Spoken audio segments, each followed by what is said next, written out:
Hello, everyone. Welcome back to the RantSylvester.com's Broiler Chicken Show. Actually, it's so much fun getting ready for the show. People post in the lounge. So many funny little chicken gifs and sound bites. Somebody even got on recorded. I don't know where the heck it is. I saw it here earlier. I guess maybe this is it. Yeah, but I don't think you can hear that. If I play something on my computer, I think Google has canceled that out now. So anyway, I just love sitting here looking at all the different. I mean, it's so much fun here at the TRI, the crazy TRI. Connor's really good at these gifts, all the different chicken ones. They're great. You guys are a lot of fun. Hopefully, we're all sort of working our way through this. What are we going to call this? Actually, it's interesting. I put out a tweet about bitching about, Mr. Elongate. I love that. Mr. Elongate's influence on our beloved cryptocurrencies, and being nostalgic and thinking back to the days. And it's interesting, right? If you don't know who these people are, then really, actually, I don't think you really know the cryptocurrency story. I was very privileged to be able to just sort of like glean some of their aura back in the day. But this is actually when crypto was a lot of fun. It was really it's a really interesting experience.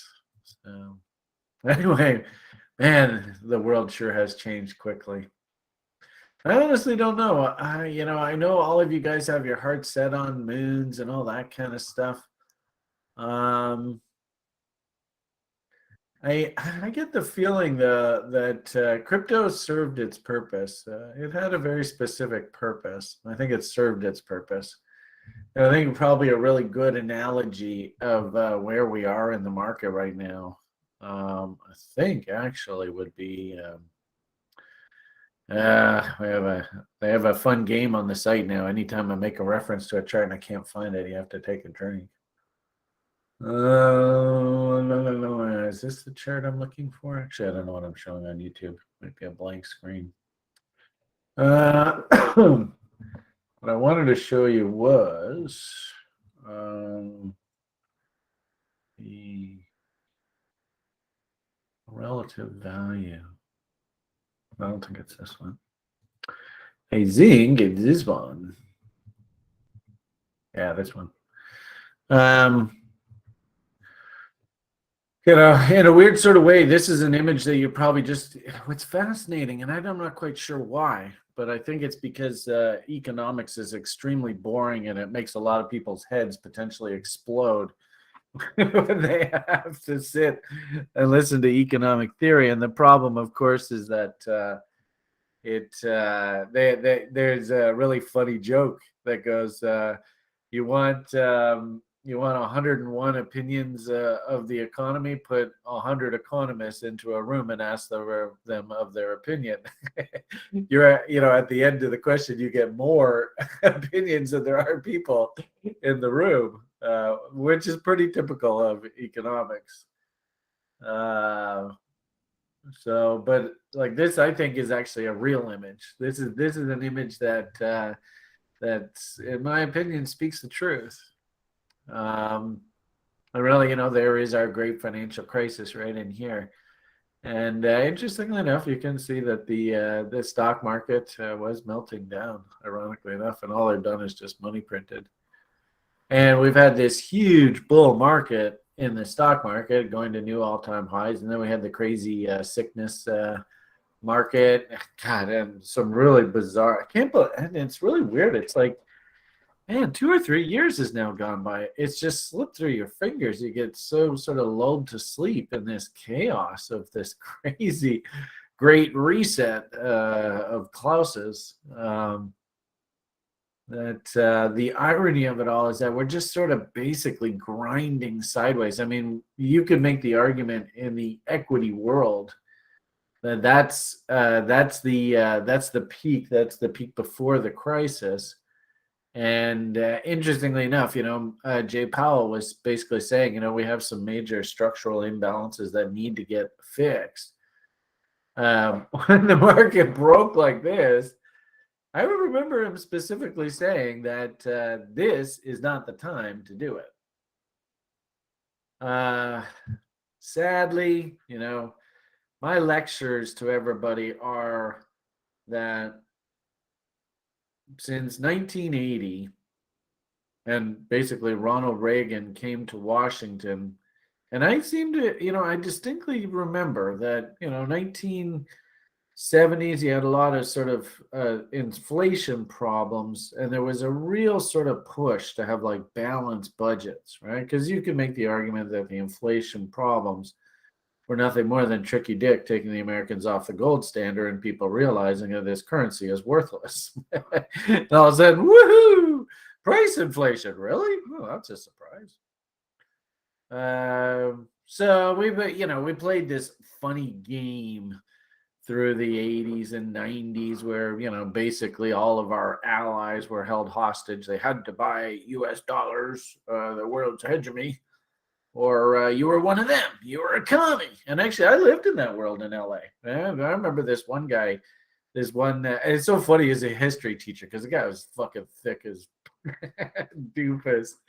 But he was the history teacher, and man, he did not like me from being from Canada. That was a dapple gray junior high. Actually, yeah, it was funny. Actually, I went to school and I used to play tennis with a guy who did pretty well down in the States back in those days. Anyway, this one history teacher, dapple gray junior high, he had a thing. He hated me as a Canadian. Anyway, goddamn commies. So, I suppose here in the 21st century, and now is sort of the rise of China. I think China basically saved the Americans' bacon there at the dot-com blow up. They found a willing buyer to buy U.S. Treasuries and keep this sort of inflated standard of living going. And unfortunately, rubber's meeting the road. I think China now has gotten to the point where it's no longer actually competitive, as sort of a hey, outsource everything to China because the labor there is so cheap.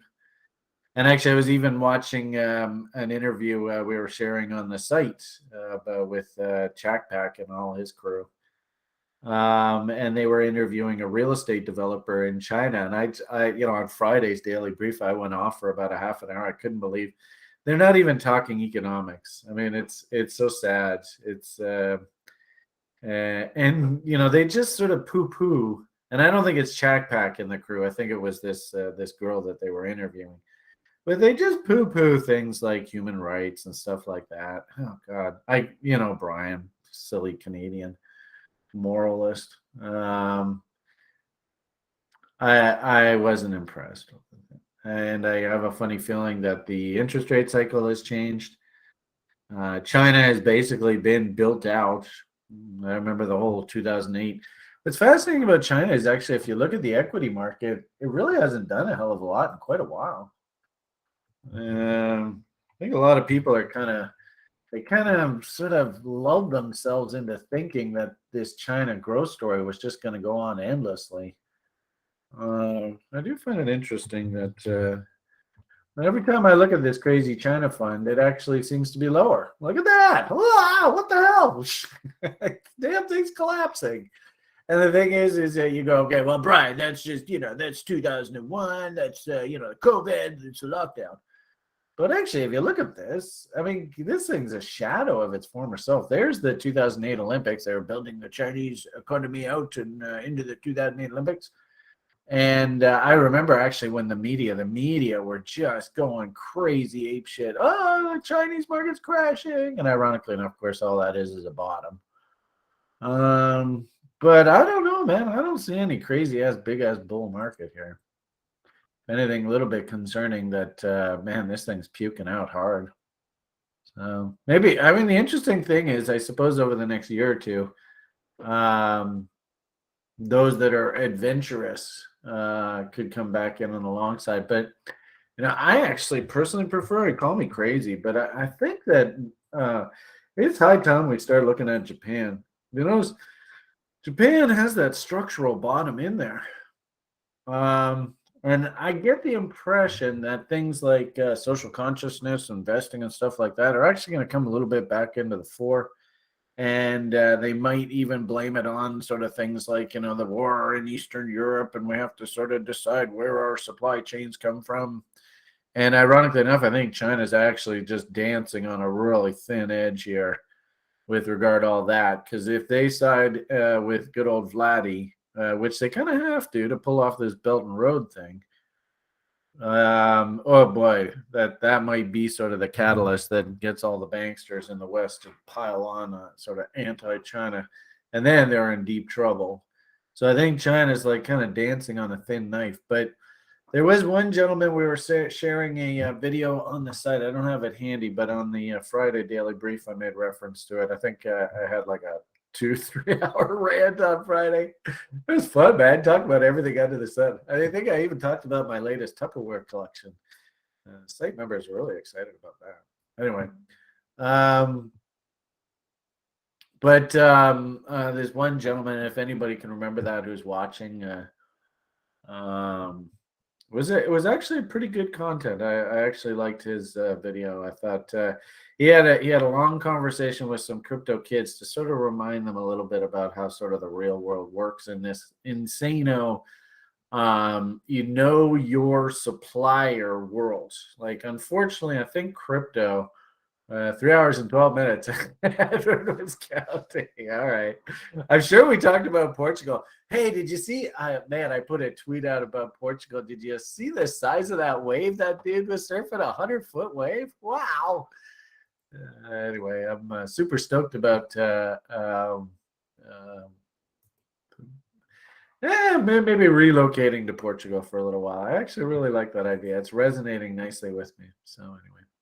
But what the hell was I talking about there for a second ago?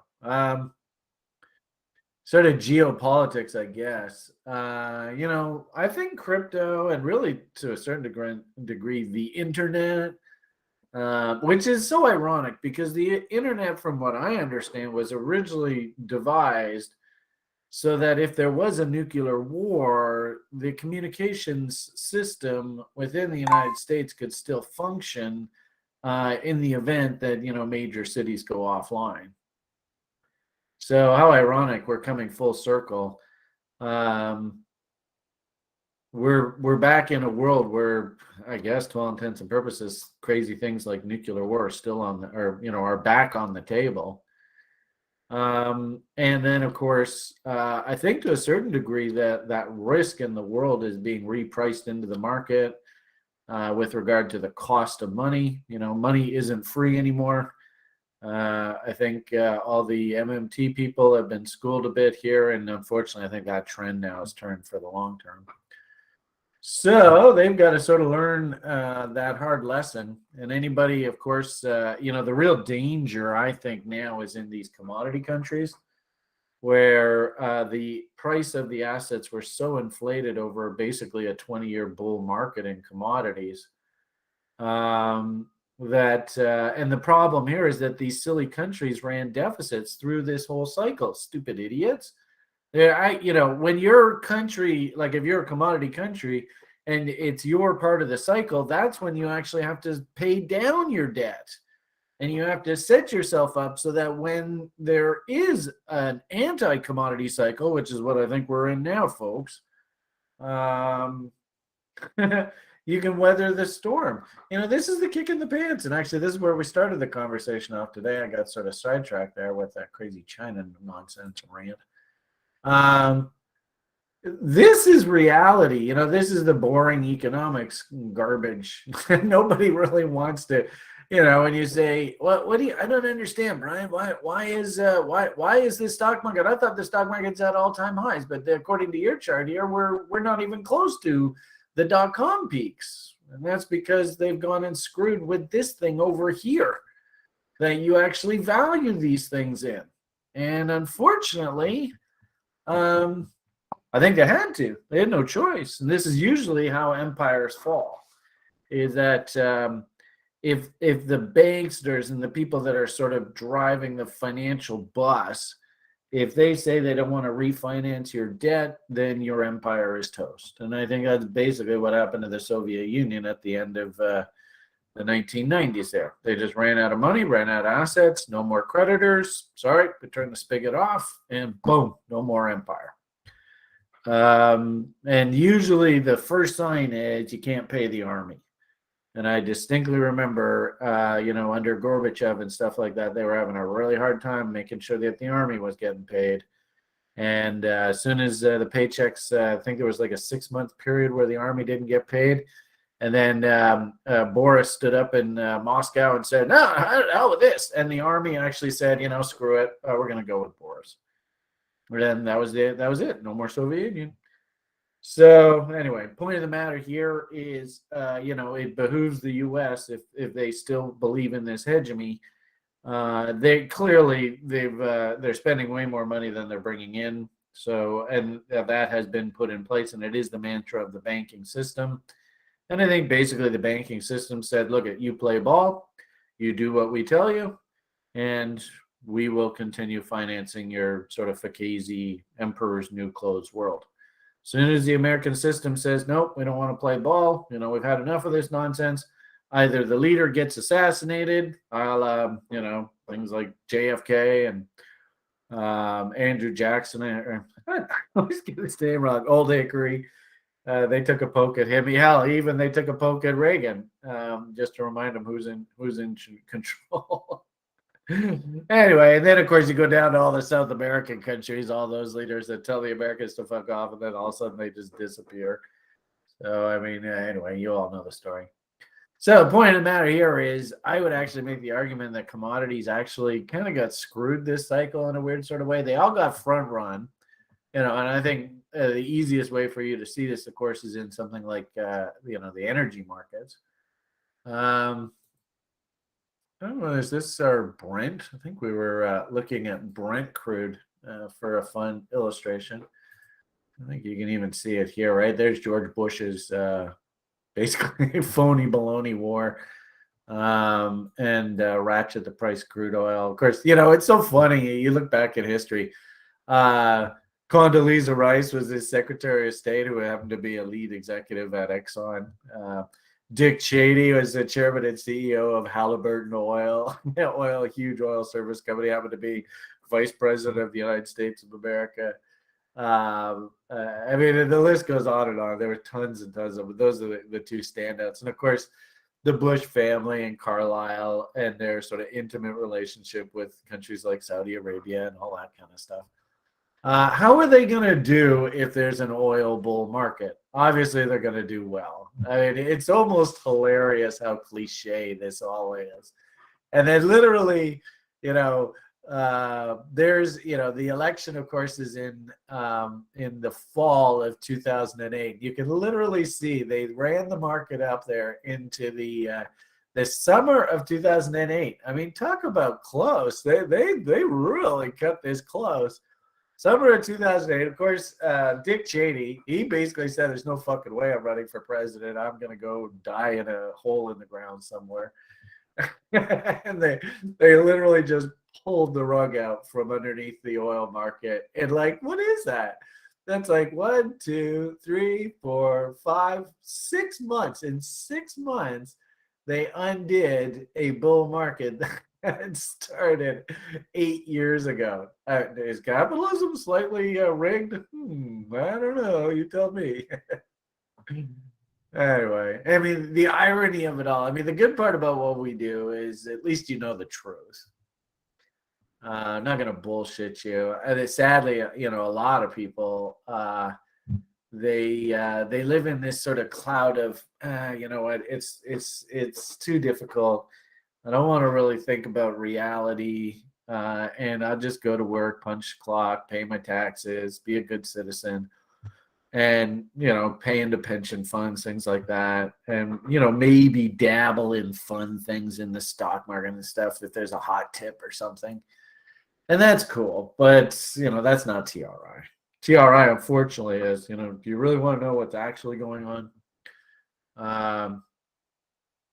And that's who our audience is. And so, in a weird sort of way, by definition, does mean we're going to have relatively limited audience.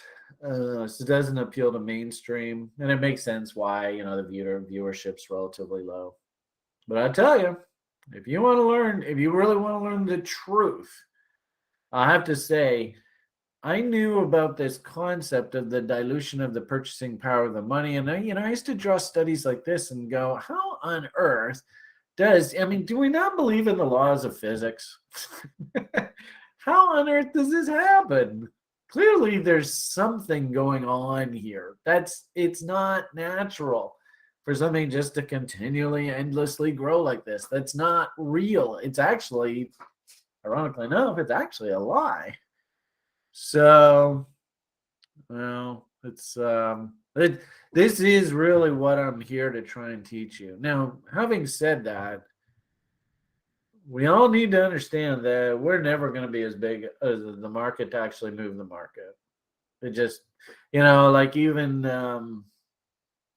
good cultural icons around that last cycle peak, right? Here, there was a movie about the collapse of the U.S. housing market. It was just yet another form of basically the right wing political party gutted the inside of the United States of America. That's about the only way I can describe it, because that's exactly what I think happened. And then, of course, this sort of kicked off our crazy fakizi world that we're living in now. But anyway, the point here is through this, there was like fun movies, The Big Short. I'm sure you probably all saw that. And, right down in through here, the characters, they made their, hundreds of millions of dollars being short, the CDOs and all of that kind of stuff. But what was fascinating about all that is it was just sort of like a blank check. Okay, fine, we're going to bail you out. And we'll bail this out and that out. And the bankers all got together and said, okay, these guys survived, those guys, you're toast, that kind of stuff like that. And it's just done and move on. And, the guy on the movie from The Office, I can't remember what his name is. Anyway, he's sort of like, oh, yeah, I made $1 billion. So look at me, I'm a fat cat. And, and the market moves on, the economy moves on. And I think just what I'm trying to say here is that, no one person, no one event, ironically enough, is actually really bigger than the market. And, it's our job just to sort of like, just ride the wave. We're never really going to be big enough to change things. But if anything, kind of like what our dream, my sort of aspiration that JoJo sort of kind of wanted me to try and do.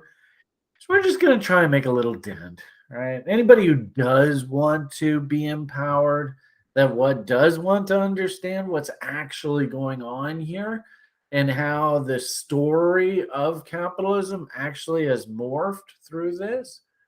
I think this is a really good place. I think this is it's a place where you're going to get the honest truth. And that's the one thing that I actually really like about what I've seen over the past years is, I'm just another dude in the market. If I actually behave myself, follow the rules, follow the trading plan strictly, and I do okay, make half decent coin. Am I going to be like Mr. Superstar knocking $100 million trades off right, left, and center? Probably not. That's not really me. If anything, what I often tell people, and this is part of what you level oneers are going to be doing right now, so you kind of have to get to know who you are as an investor, and there's really no like right or wrong. It's more like what type of person are you? And I would suggest all you new people to the site, you have to read all of this, every single thing. You got to go through the blog. You got to go through my sort of default pieces of what a trader's life is like. You got to read the letter of introduction. And I think it's a really good idea this week. And I don't know whether Graham and Sharky and I don't know, is Peter TA this term for the level oneers? I can't remember. But you have to really get to know who you are. And the word, the thing about this is it's not really like there's a right or wrong. The right or wrong is, who the hell are you? When using the TRI site, is the lounge where we comment? Yeah, sure. Well, you can comment there. It looks like you commented there. But yeah, probably in the lounge, or come on in the Hangouts. And then that way you can sort of hear me in real time. There's a bit of a delay on YouTube. But Jason, there's Shark Toshi. He just posted their morning Sharky. If anything, you guys are in the best hands. Between Grim as the instructor and Sharktoshi as the TA, I mean, I couldn't think of it better. That is JoJo at work. Because Brian's a bit salty. I remember when I used to teach a level one, or some people would ask questions. I'd be in a bad mood or something. And I'd be like, "Oh, fucking, why are you asking that?" Yeah. So Peter is on the TA team this term. Cool, awesome. I'm telling you, these people are gold. They're way better than I am. Way better. Way better. Way, way, way better. I think Grim's even here in the hangout with us here. I don't know how class went today. I wasn't. It's so funny. Like, you get the impression TRI's going to just, Brian, go sit over there in the corner. You talk too much. I didn't even get an invite to the classroom today. Oh, I was sad. Anyway, Grim finally invited me. So thank you, sir. I appreciate that. But good. Anyway, yeah, he says it went good, so that's awesome. Yeah. Anyway, so anyway, we're back to my kind of funny, and hopefully Grim made reference to this a bit, but you're a big part of the level one program. We're starting right at the very basics, right at the very, very, very basics. You really have. I mean, I was interested. I listened to Kiran yesterday or Friday, I guess it was, and somebody asked him, what is what's the sort of secret? What's the key to working at this and making it work? And he's kind of like, well, it's a very, very deep process. It's psychological. You have to be able to come to the market and act on a daily basis without reservation.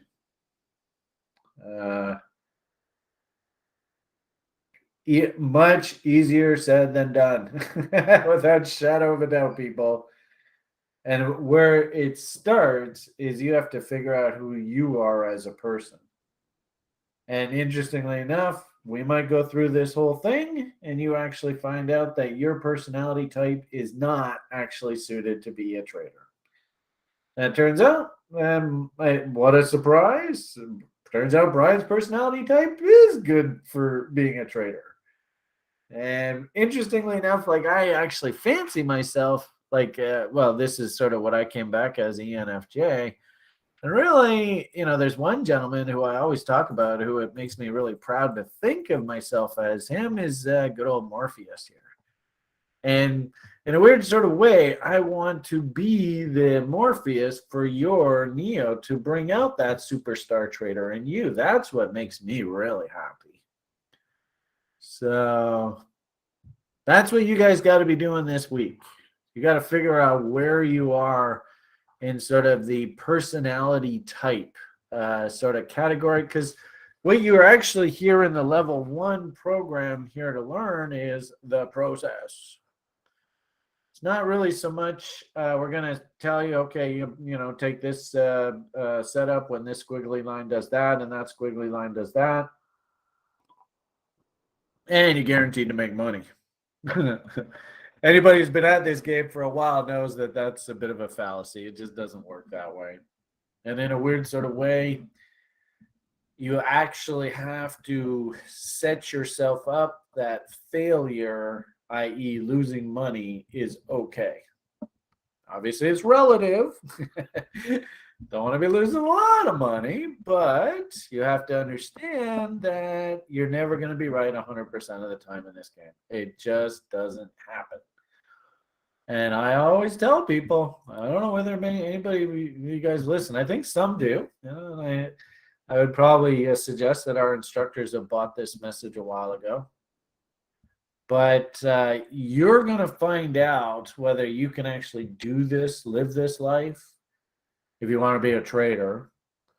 The good part about it is, anybody can be an investor, and our rules, it was the rules that I used when I had investor clients, because I didn't want them to blow themselves up. I wanted them to participate in the capital markets, and I wanted to do them in a conservative, very efficient way.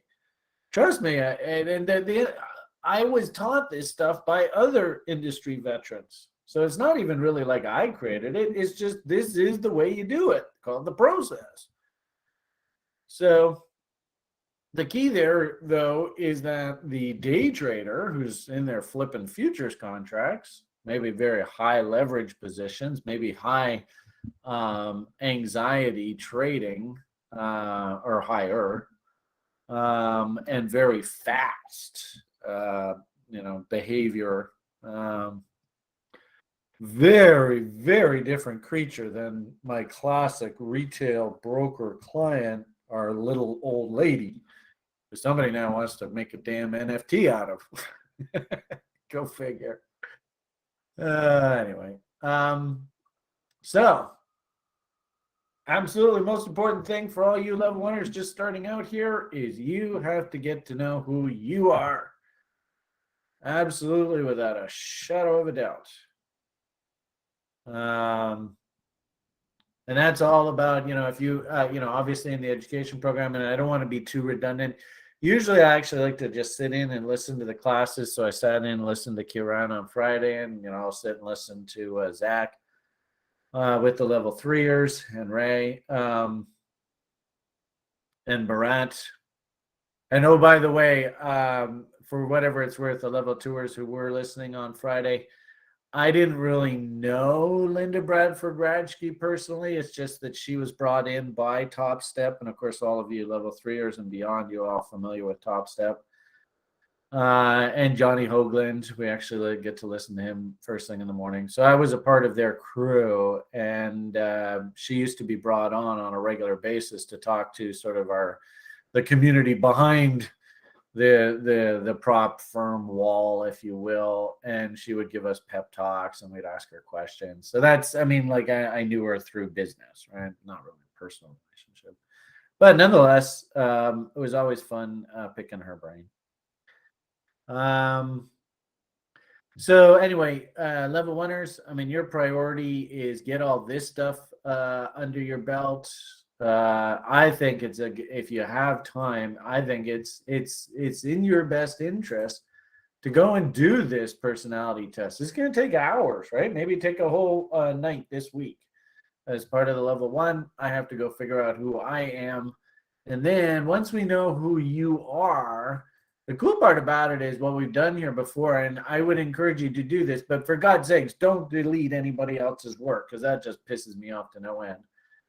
But what I would suggest to do, and I love it, and it just shows that you take this seriously and you really are trying to figure out what best suits you, is come and add some notes. And these are all site OGs, all the different personality types. There's our level 3 instructor, Zach, right? Josh, all know him from the Twitter feed, right? So, this is our community. These are our people. Actually, is Cheryl here today? Usually I see her in the hangout here. And I always ask her how she's doing with her son, because for a while Cheryl was watching and trying to teach her son. But the only problem is I swear so much. Probably wasn't a good role model for the kids. But anyway, point here is this is what you have to be doing right now. And you have to sort of figure out who you are. And look, there's our level 2 TA, Rant. And make it a little easier on yourself. In that, but we cover a lot of different personality types, and we might even dig deeper into this through the term if you guys have questions. And who actually is a really big fan of this is Sjord. Sjord loves this kind of stuff. So anyway, so that's really what I'd prefer you guys be working on this week is you got to get to know who you are. And, in your trading plan, and this is just really basic documents. I'd just like to have it here just so, not a bad idea. You probably ought to get used to our language. So, of course, tons of different reference stuff that we make reference to on the site and in the lounge. You're going to hear a lot of. So, like I said, just go through this and just make yourself comfortable here. Probably a good idea to take copies of some of these documents. Really, I drew up this simple example trading plan. Look at this, 2015. I mean, the irony of it all is nothing's changed here. Really, we want to distill this plan down into one simple page. So as a result, you going through things like personality type screens that might take hours to give you sort of a realistic view of who you are, that gets sort of put into one line on your strategic plan. Why am I doing this, right? So the end result, of course, is we want you to leave with a plan and maybe many plans. In fact, one of the documents that I really want all you guys really rocking on right now is just getting your journals up and running. Ask yourself every single day 3 questions. How am I feeling today? Believe it or not, how you feel is going to determine how you act. I know it sounds crazy, but it's true. Can you do things like positive affirmations just to get yourself into that frame of mind? Can you meditate? Grim, I think he's got a fun site. I'm sure he probably talked to the kids about it today. I want to say Luminosity. Is that right? I think that's it. Something like that. Anyway, it sort of tests his brain out. Luminosity.com. There it is. Yeah. So I think we might even have that in here somewhere. So anyway, the point of the matter here is I want you thinking about how you're feeling. I want you writing down about what did you see, especially if things like econs come out. If you have some over-the-top government announcement, be it things like interest rate policy or something specific to your actual market of interest, crypto or whatever. And then, did I actually learn anything today? Of course, hugely important there. You are here to learn. I'm not going to bullshit you here. You're obviously here because you're not a millionaire from trading. You would like to sort of get some education and get maybe a little bit better. Maybe, unfortunately, you've lost a bit of money. Maybe you just don't even know what the hell to do, and you're just looking for some guidance. How do you do this? So if that's the case, then really, I used to have an old boss. I did this job at this accounting firm just out of university. I had to get into the workforce. And of course, I told them the day I was hired, and I tell everybody this story, that I said I was going to be there for 1 year. I had to write my Canadian securities course then and get my license to be able to work in the stock industry. And I was going to take that year to write that, and then I was gone. And I remember basically I did the year, and through the year, of course, they were like, yeah, whatever. He's just full of hot air, Yeah, for whatever it's worth, somebody want to write this down? I'll give you the secret to the universe. Can you actually do what you say you're going to do? Ironically enough, that's the whole point of this trading plan. Is I'm going to clearly articulate what it is that's going to get me to act, and I'm only as good as a trader as if I do what I actually say I'm going to do. That's the whole secret to this whole stock market, cryptocurrency investing, making money from trading.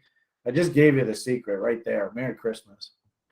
Anyway, so Mr. Director of the accounting firm comes down to operations one day and he says, hey, Beamish, I hear that you're leaving us. What the hell, man? You've been here a year and now you're leaving. I'm like, well, I told you the day you hired me, I was going to stay here for 1 year, do this shitty job, and then I was on my way. A deal's a deal, right? And he goes, yeah, but you only know a job after you've done it for 1 year. So technically we just literally paid you a shitty wage to learn a shitty job for a full year, and now you're fully trained to be basically our slave forever. I'm paraphrasing, obviously. But I was like, well, I'm sorry you feel that way, but I did tell everybody with the day that you hired me that I was going to be here for 1 year. So Merry Christmas, have a nice day. And I just walked out. That was it. So the point here being that, can you do what you say you're going to do? But the point of that story is, and actually I've learned this and I've seen it throughout my career, you really only know a job when you've done it for 1 full year. So there's another nugget. If you're watching, you're like, okay, I need to get some value out of this guy today. There's a piece of wisdom that I learned back in that silly accounting firm guy. And I've seen it my whole life. So if you do fancy yourself a trader, well, I wouldn't even say that you really kind of know the job until I've seen you 1 full year on the site. And actually, the co-host for our Wednesday show, he said that he was on the site for like 2 or 3 years, just listening to me babbling away endlessly, of course. So congratulations, Paul, for putting up and getting through all that. That's a feat unto itself. But he said, I watched every damn video, took notes every single day. And now I see him in the market. He's just trading away. He trades his setups. Some of them work. Some of them don't. He gets paid a good 2-to-1 risk reward on his setups that he takes. And it's just rinse and repeat. And the funny thing is it's kind of like when you work with those kind of people and you say, well, what do you think's going to happen? They go, I don't know. Does it make any difference what I think? And I love that attitude because that's actually the sign of a really good trader. They're just like, I don't know.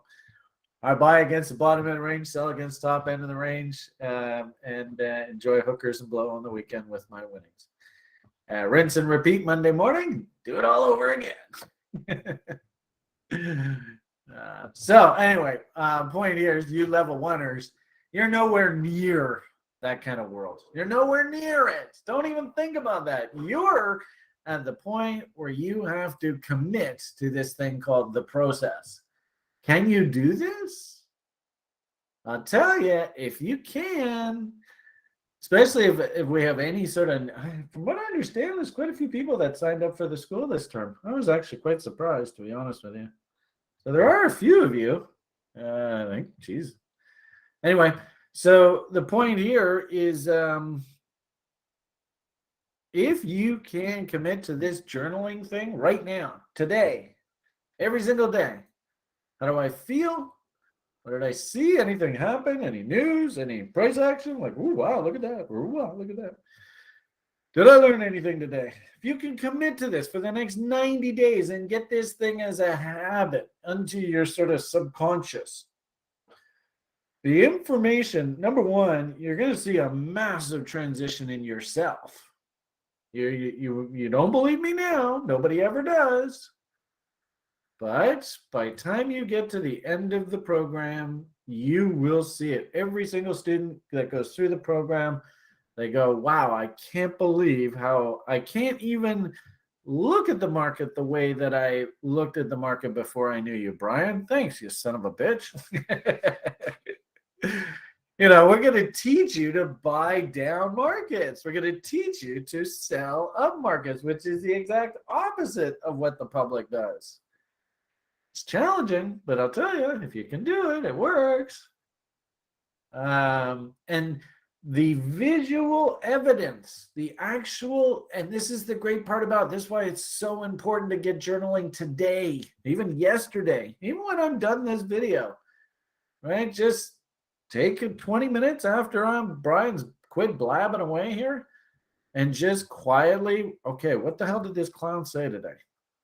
Okay, I heard a couple things. I heard this, I heard that, I heard this, I heard that. Oh, this is kind of interesting. And I've never heard that before. Maybe today's all about the personality document. And you're going to do a personality test while I'm out driving Liam around the Lower Mainland today. That would be a good idea. All of you. If you do this now and you do it every single day, this becomes just an absolute treasure trove of information. It becomes just it's the most beautiful encyclopedia of yourself, because you literally can see day by day by day the transition. Right now we don't want to teach you things of like divergences. We don't want to teach you about things like engulfing bars, or how Brian needs to revise the bull rammy, bear rammy tutorials. I don't want to go into that right now.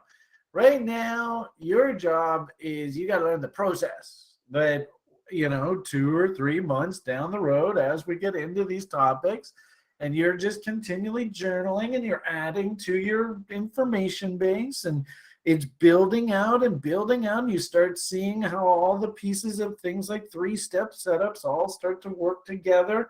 You understand the various different types of risk takers in the market, and where are you and who are you, and you're starting to do the maybe paper trades. I think Jerry Grimm wants you to do like 100 paper trades. So that's slowly building up over time, and you're getting your sort of rhythm going, right? And you have all of that as a written, almost like really a diary, really. It's basically, and then if you do that, then say a year from now, 5 years from now, 10 years from now, you can come back and pick up right where you left off, because you basically have this user manual of your life. I can't tell you how incredibly valuable this is. Take advantage of this time. The most valuable thing you have right now is you've committed to working with us for the next 90 days. So the most valuable thing you have right now is that 90 days of time. Because I guarantee you there's going to be a lot of stuff that's going to happen over this 90 days that you're going to be like, ooh, wow, look at that. Ooh, wow. I never thought that would happen. Then, of course, next is 180 days. Then it's 360, right? And then, of course, you put in that full year. Now you see what a full season looks like, a seasonal perspective, spring, summer, winter, fall. Then, and the irony of it all is that the real professionals in this business, and I see it more and more, especially as we're making our transition through this, finally we're getting this recessionary reset that really should have happened 3 or 4 years ago, but they put it off because of the sickness. But I remember when I first sort of serious job in the market I had as this broker's assistant guy. And these 2 brokers were standing there and blah, blah, blah, blah, blah, blah, blah. And then I come up and, of course, man, I'm a technical analyst guy. And I think this thing's going to go here. And one of the guys literally looked at me and goes, how long have you worked in this business? And I said, about 1.5 years. And he's like, I don't even care about your opinion until you work 10 years, a full economic cycle in this business. Your opinion doesn't mean anything. Thanks. So just understand that this layers, right? The whole universe is fractal. It all starts with this, hour by hour, day by day, week by week, month by month, year by year, decade by decade. your information base grows and you become better and wiser, and hopefully you make a whole bunch of money down the road. And everybody thinks you're peaches and cream. Try and be a nice person once you make your money. One thing I don't like about this world is as soon as people make a whole bunch of money, they kind of become jerks. So anyway, go figure. Okay, so that's really what I want you level oneers doing, right? Is I want you burying yourself in the all these intro. Of course, watch all the course material. You got a mountain of learning to do here. Also, too, I think Grim has a slide deck himself with actually more updated, more sort of pertinent information in some regards. So it makes a nice dovetail to the videos that are actually getting a bit dated that I've done years ago. Suppose I had to get off my butt and update them, but so I'm lazy. So, obviously do the course material, but also too, a need for you to be working your way through the library, especially the basic publications. If you have free time, of course, I got tons and tons of information for you. You can get lost in here. I've had people actually say years gone by that just even this library itself was valuable enough for a subscription. This is just sort of gravy. And really, probably all of you, when you sign up for the school program, you'll have your basic dashboard overview page. Don't get too stressed about this kind of stuff just yet. I mean, this is, listen to Brian when he talks about breadth and try and understand things like market structure. W's are good, M's are bad, right? No, we should all look at that image and go, that kind of looks like a market that's kind of pointing higher. It's fascinating to see how our bond market is now completely flipped to overbought on both the short and medium term. That's a little bit dangerous. But, if anything, you've got your journal out, you listen to Brian's daily briefs, you watch the little 5-minute clips that the boys are putting together on a daily basis on the YouTube page. That's good content. You don't really want to overwhelm yourself, but just what I would just simply say is you are in note-taking mode, and there's going to be the more you write, the better. And you're going to have a lot of questions. Just go slowly, maybe even write out.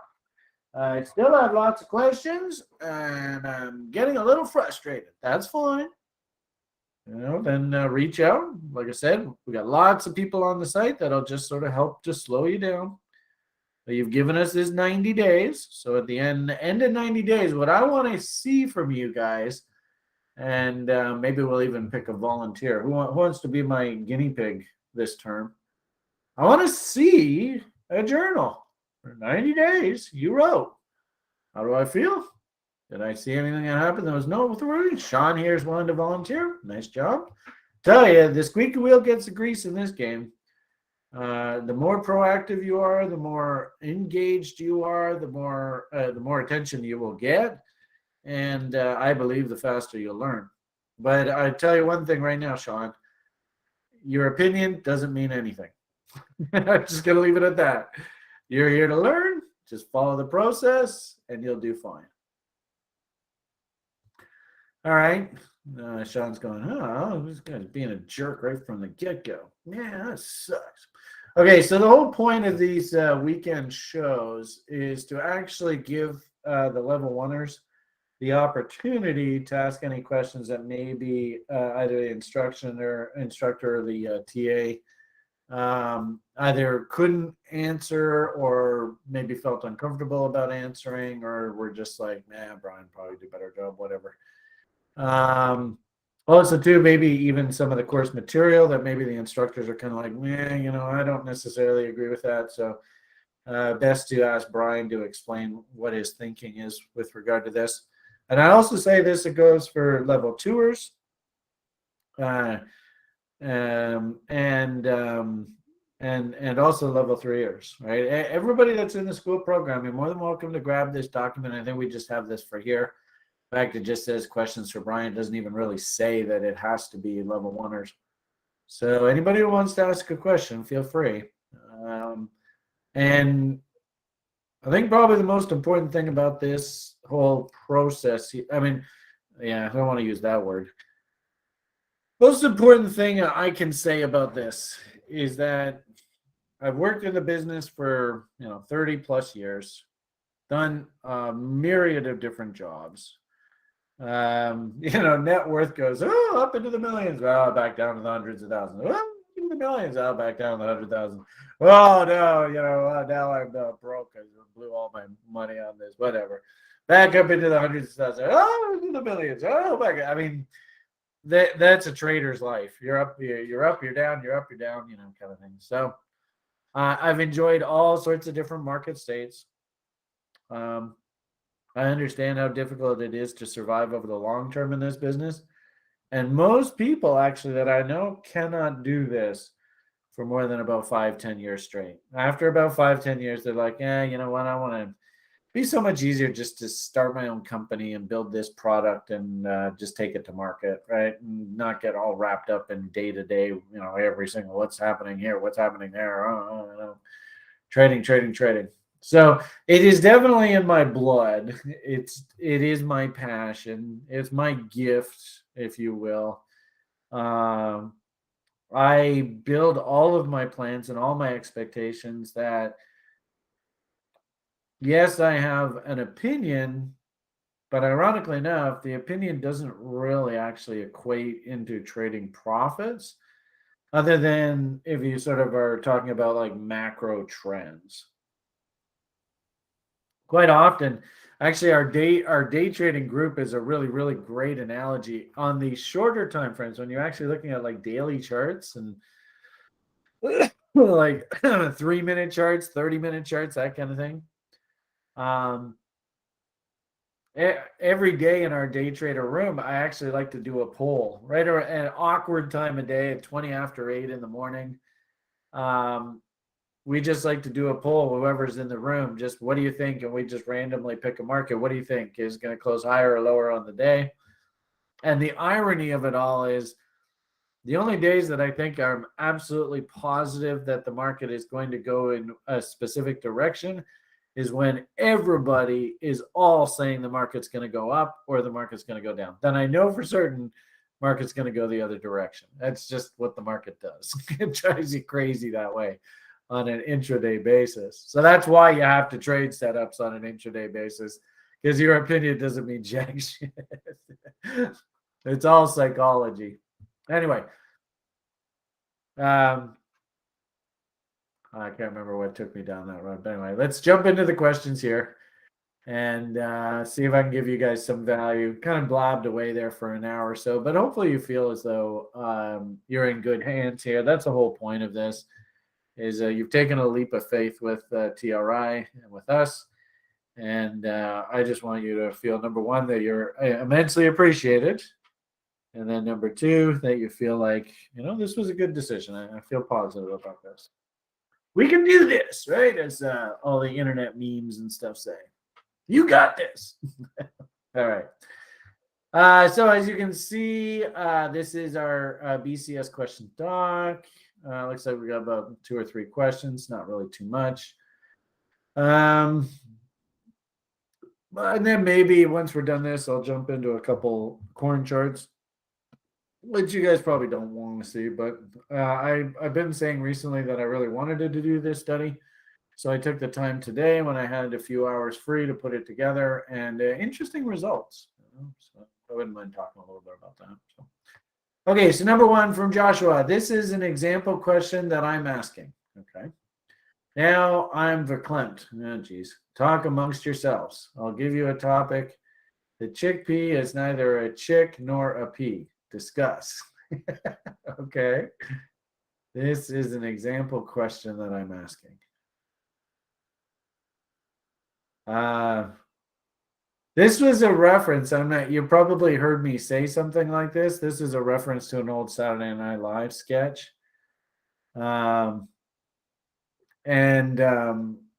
Sometimes I take this whole website and I take this whole experience a little too personally. I will say that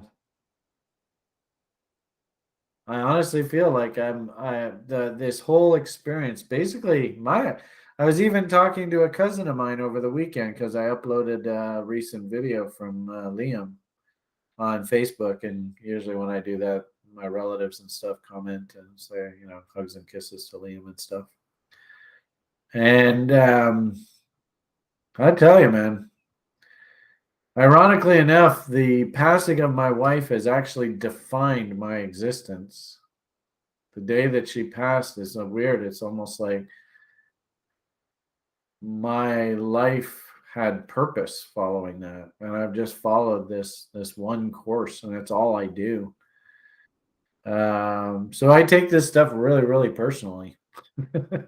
Probably a little too personally. I've had lots of students in the past kind of go, "Oh, hey, that guy's he's pretty emotionally invested." So my apologies if that comes across as a little bit unprofessional, but yeah, sometimes I say stuff that gets me a little choked up, and that's the reference. If you ever watched that Saturday Night Live skit with Mike Myers, I don't know. Maybe this is a question. I'm not quite sure if it is a question or not, or you're just maybe just making a funny joke. But that is, it's probably a failing on my part. But I will say, it's better for you to get emotional and express your feelings and stuff while you're talking and verbalizing this stuff out than to take it out on your trading. You do not want to take this stuff out on your trading. So in a weird sort of way, all my sort of verbal diarrhea and stuff like that, you guys in a weird sort of way are my journal. And I get the privilege of downloading all sort of my subconscious fears and hopes and dreams and stuff for all of you through this video. So, okay. So that wasn't a question. All right, moving on. Number 2, Ryan, aka Punishment Level 1. Brian. Okay. I see you reference price gaps quite often. Will you please explain how they happen and also what do they mean for the markets? Thank you. Well, Ryan, probably best bet to get through the level 1 material now. And we spend a whole week in the level 2 program on price gaps. There are a number of different ways to use price gaps, what they're implying, and sometimes you can use price gap theory to actually give you very specific price targets. So it's probably not the best place to go into sort of teaching you this here, because there's a number of different things that you need to be schooled on. I think probably the most important thing, especially something for the public, and Shartoshi is always good at this. Let's see if he can read my mind. I'm not even going to say it.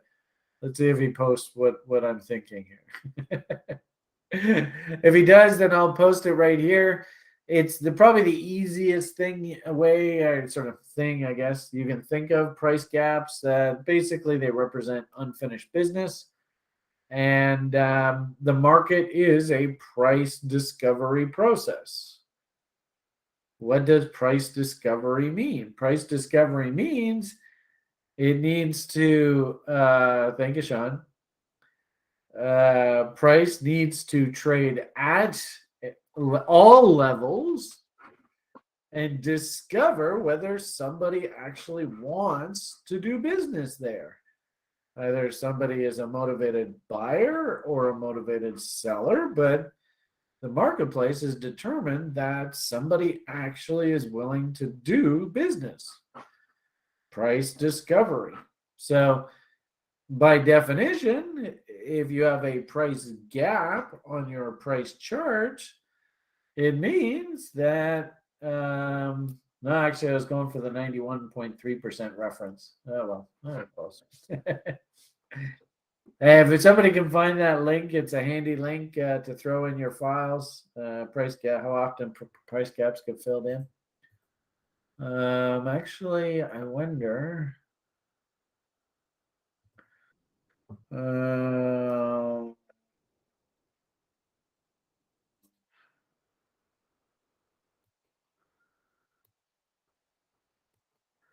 one of those.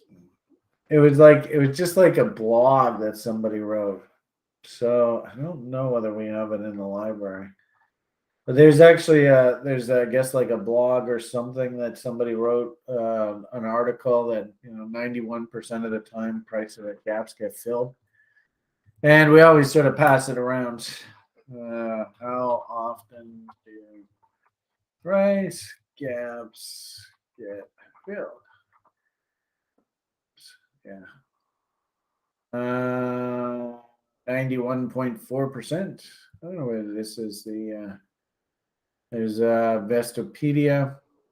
So, that's probably the easiest thing for you just to think about gaps. When you see a price gap on a chart and you see Brian making reference to the fact that there is that price gap, it means that Brian's thinking that we probably got to trade down into that level. The various different ways that I'm going to use it. I mean, you can use price gaps like in our setups. You can use, I would have thought the price gap would have been a momentum setup.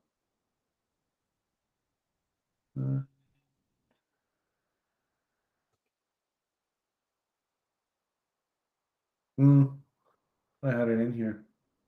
Anyway, you can use gaps to help set up a trade. In fact, the World Series Trading Championship. This one guy in particular, maybe I have it over here. He won the trading champion literally 2 or 3 years in a row. Just trading this one setup that uses a gap as part of the criteria of the setup.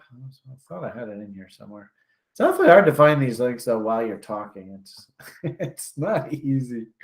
Anyway, and it's called the Gap and Go setup. And actually, we had one site member who really liked it a lot. Unfortunately, he passed away.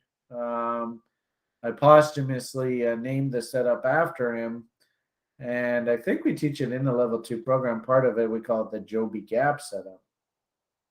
But I don't know what it is. I don't know if it doesn't look like I have it in here. I thought I had it in here. Anyway, I think it's part of the level 2 module. So it's a full week that we talk about gaps in the oh, thank you. There you go. So Sharky posted gaps getting filled there. So I think I'll probably leave it at that for now. Just the simplest thing is and I suppose, did I get rid of it? That's too bad. As I just found there, that do gaps get filled in? You can do a Google search and find that pretty easily. I don't think that's too difficult. So, anyway. And really, Ryan, just wait till level 2.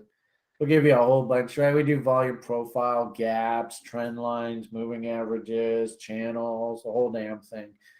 Sort of like, I want you to come out of the level 1 program with a basic understanding of a range setup and a trending setup. So range, the Altanganator, 3-step setup, whatever you want to call it. The trending setup, the bot, trend continuation. That's really the big sort of juicy stuff I want you to come out of the level 1 program. So that's understanding trade location, indicator confirmation, price structure, go. And you can do that with either, ranging, Altanganator, or trending, bot. Both work perfectly fine. And then that way you leave the level 1 program with a basic understanding of 2 solid working setups for 2 different types of market states. The next phase of your education in the level 2 is really learning about all the various different ways that you can come up with things like trade location. Because what you're really going to learn in the level 1 program is the process. That's what I really need for you to learn. And we're going to just teach you basic fibs for trade location. But ironically enough, actually a big chunk of the level 2 program is just a whole bunch more trade location tools. Because I think location is the absolute most important reason for a trade. Just like real estate. Real estate, there's 3 words in all real estate transactions: location, location, location.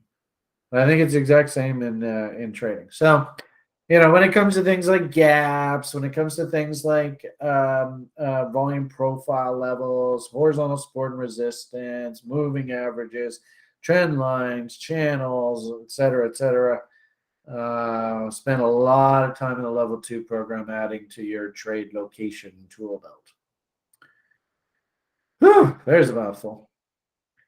Okay, number 3. What do you think the percentage of time should be spent on FA as opposed to TA analysis?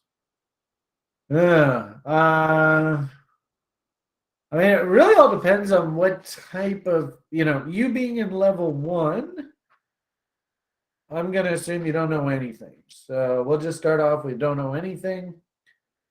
What I ideally want to see you do is build a list of fundamentally acceptable ideas for you to consider buying, investing in.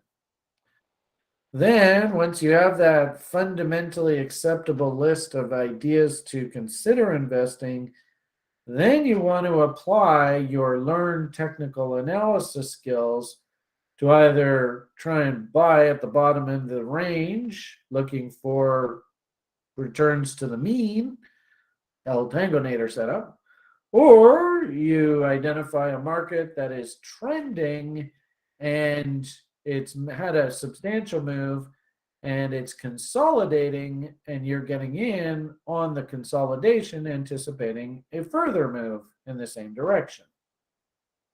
So we start out, first off, like I said, level 1 program, you're here to learn the process, and that's all about running your business. Doesn't really have anything to do with either the assets that you're interested in investing in or how you're going to time those purchases. A huge part of the level 1 program you might call fundamentals, but really it's just getting yourself up to speed with how the hell do you run a business in the trading world. So things like got to build a trading plan. What are the things that are involved in the trading plan? I got to get to know myself. What type of person am I? Am I really an investor? Or maybe I should say, am I really a day trader? Maybe I'm just an investor. Maybe I really don't want to be a day trader, but I better clearly articulate that now before I go start spending money in the marketplace. And if I am going to participate in the marketplace, what type of risk taker am I? Am I a conservative risk taker or am I a gunslinger? And then, of course, how am I going to size my bets in the marketplace given what type of risk taker I am?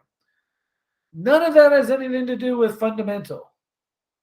Not, and as Edward's saying, the next step, I suppose, would be to understand the backdrop of the market that you're walking into.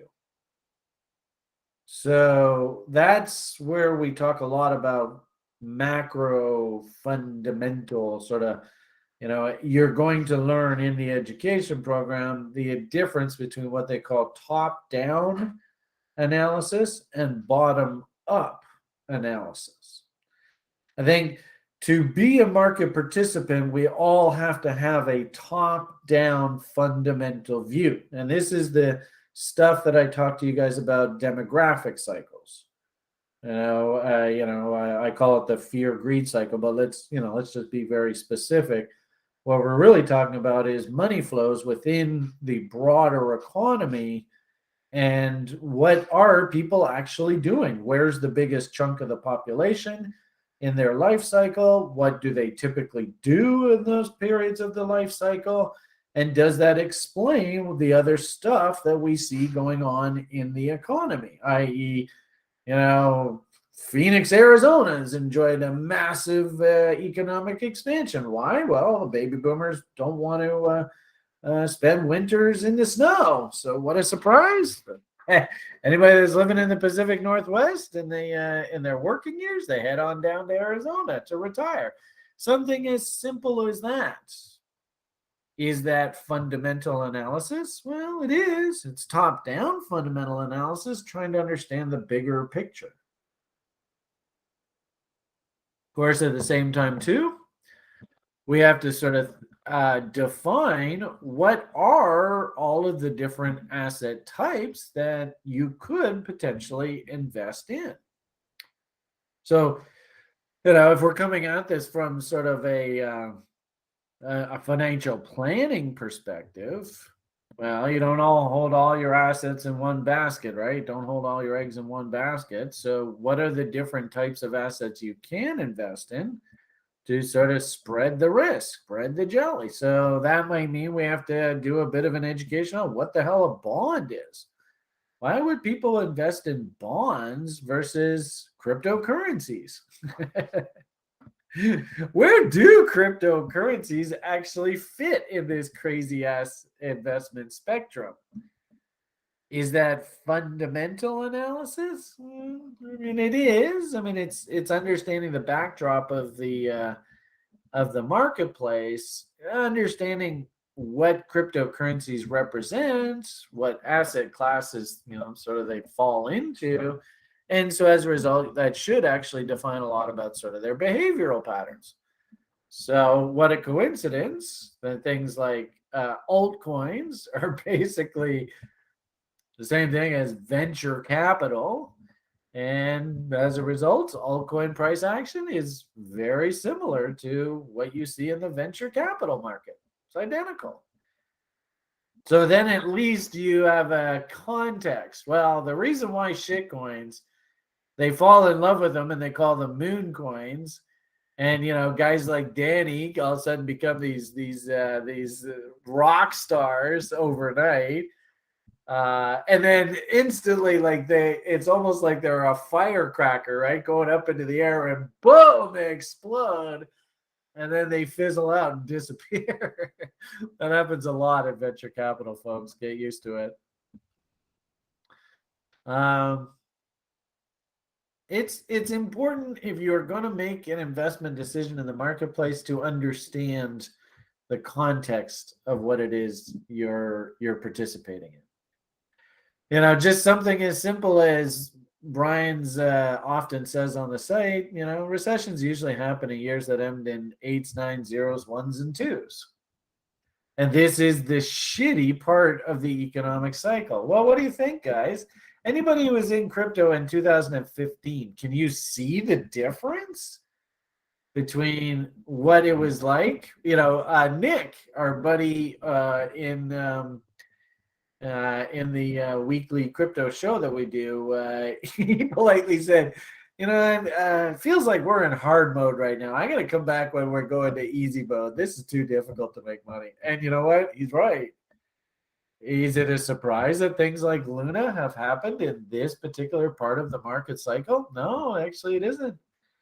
This is the same part of the cycle where BitConnect's story fell apart, where Floyd Mayweather got himself into trouble, where Steven Seagal got himself into trouble.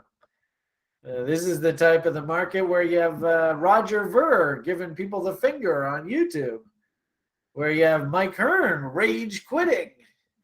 That's what this type of market is, where you have Cryptopias blow up. Crapsy, if anybody's been in crypto long enough to remember Crapsy.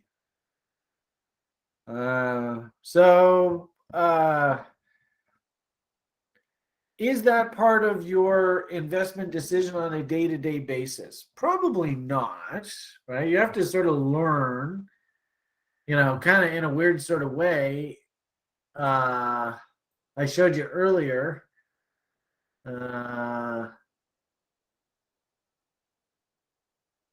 One of these things. GRI's dictionary. I mean, you got to learn what the hell all these expressions mean. Is this part of fundamental analysis? Well, I mean, you don't want to look like a doofus, and you don't want to, give the wrong name to things. Is this part of your learning curve? Maybe. Is it going to make you a better or worse trader knowing these things? At the end of the day, probably not. But you got to be able to know how to speak the language if you're going to interact with others in the market. And a lot of the stuff that we do, especially when it comes to things like the setups, right? There's a lot of, actually, this is an interesting one, right? This is basically how do you go about the process of building setups, right? So, uptrend, downtrend, ranging markets, what is a market state?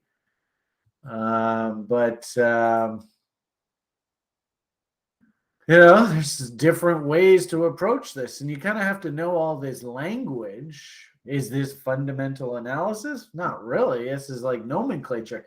It's kind of like, in high school, I don't know whether you remember that, like chemistry class. You just had to actually learn how to speak in chemistry, right? Nomenclature. Is that actually doing chemistry? No, it's just you got to learn how to speak to speak. So that's part of it. This is a steep learning curve. Remember, I've been doing this, got my first job in 88. I mean, that's an awfully long time ago. So I think a lot of people sort of go, I'll have this licked in like a couple of weeks. No, I think the easiest course for you to take is just hop into the education program and work your fucking ass off for about a year. Then, okay, now I am officially educated. Then, now getting back to your original question, at that point, I would say on, once a month basis, maybe you take an hour and you just run fundamental screen. And you can even, the cool part about it is, I don't know whether we really have it on the site anymore. Guys like John, oh my goodness, look at John. He's going to take over the fucking world with this thing. But he's built this out. And I mean, he's got technical setups here based on my weekly commodity trend survey, but he's also doing like fundamental screens within here. I mean, interestingly enough, these names here could potentially give him trade ideas if they set up on like daily basis. These basically saying, look at, the potential weekly opportunity for a weekly trade to actually invest is coming in. But it's interesting when you go through this, you notice, yes, on a weekly basis, these names are setting up. But actually, that's not a good example.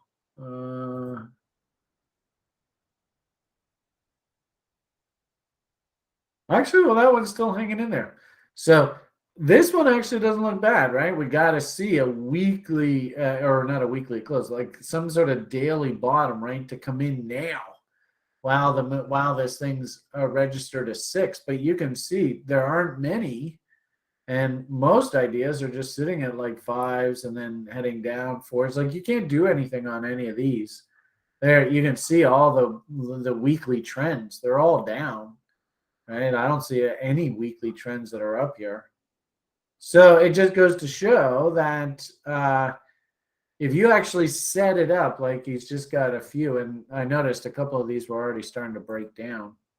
So the daily signal, actually that one's still hanging in there, but you can see it's weakening. But you have to get a daily buy signal on a reading of a 6 like this to actually get a trade. So, if you can go ahead and do something like this and build this massive screener that just operates on its own, like I said there a moment ago, you might find, I mean, look how many issues he's following. And there's only 3, 6, 9, 10 issues in this huge list. There's thousands of names here, right? There must be at least 2,000 or 3,000 names. There's only 9 names in all that list that are even considerable. So the point being that once you built your FA screener, like I said, this is John, and I'm doing it very automated. If I'm not mistaken, we used to have it. The only problem is Sure doesn't like posting scrape data. But okay. So here we are. We created these little screeners. This is if you're interested in hunting deep value stocks, right? I think that's what I clicked here. the WDB, right? That's deep value names, right? And of course, in the level 1, you'll learn all the criteria, right? What are value names? What are the metrics that we're looking for? And it just gives you a list, right? So there's your FA. And now you're just going to go and start applying your TA, right? And I can see, look at that cute little W that's trying to come in there. Well, there's something going on there. Look at this little cute little W that's going on there. Right? Ooh, look at that little W that just fired. Right, and in the level 1 program, you learn, oh, that looks like it's a reload zone. 50% level's probably up here. So could I buy that W? Risk against a break of that bottom. Look for 50% rule as my target. Boom, there you go. You're off and running. So what should happen is you go through the process of learning, right? While you're learning, you're in that learning phase. And it's all going to seem like fundamentals. It's all going to be overwhelming. You've got to learn. These are just some of the basic fundamental screeners that I've included in the course. As well, too, there is the fundamentals with regard to crypto. But good luck on trying to figure out fundamental value for something like a POS coin. I still haven't figured that out. POWs, I might argue that the fundamentals out of something like a Bitcoin, relatively easy to figure out. And since Bitcoin is a commodity, right, then we can think cost of production. That's the easiest way for you to think about fundamentals. And you can also think about things like what is the propensity for 51% attacks, right? Because a 51% attack technically would make Bitcoin completely pointless and useless. So my hunch is if we ever get close to that, people will step in to prevent that from happening. That's the sign of value in this space. Or you could even use fund metrics. I was talking recently about, what the hell is it? It's not this screen chart. It's around here somewhere. Oh, I know you're here. Come on, baby. Don't let me down. Oh, isn't that interesting? Here we are. Yay, found it. On Friday, I had a long conversation with site members about this. Technically, this is fundamental. The NVT study. And of course, when it's read like this, what do you think the odds are that the circle jerkers, the moon boys, the pumpers, the shillers, don't listen to technical analysis, just use my referral link and make me rich so I can buy another gold watch. I got 30 of them. I need 40 by the end of the year or my manhood is failing. I don't know, something like that. Anyway, point of the matter here is, you tell me, is red usually like oh yeah, go and buy red, you'll make lots of money? Or is red like a rant, warning? Come on, don't fight me here. So, the question ultimately is, are you going to listen to the fundamentals? Right? I might argue that image and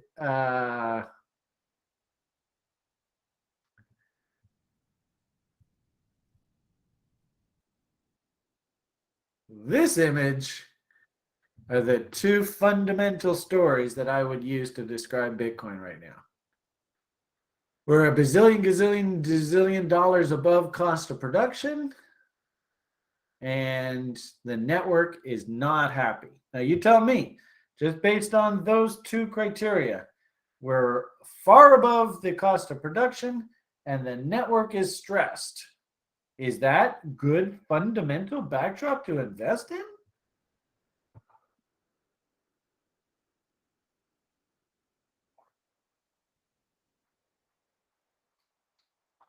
I don't know whether oversold.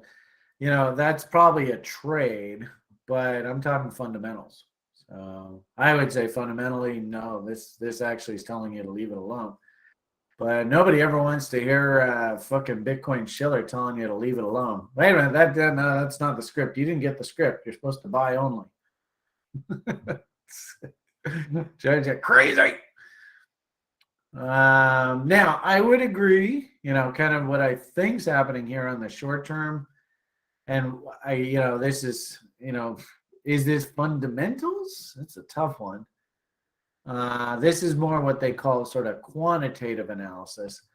I don't really teach quantitative analysis too much in the education program. I suppose I could, to really sort of put sort of the broader sort of context of the market. But what am I referring to? I am referring to how do I get there? We'll go here.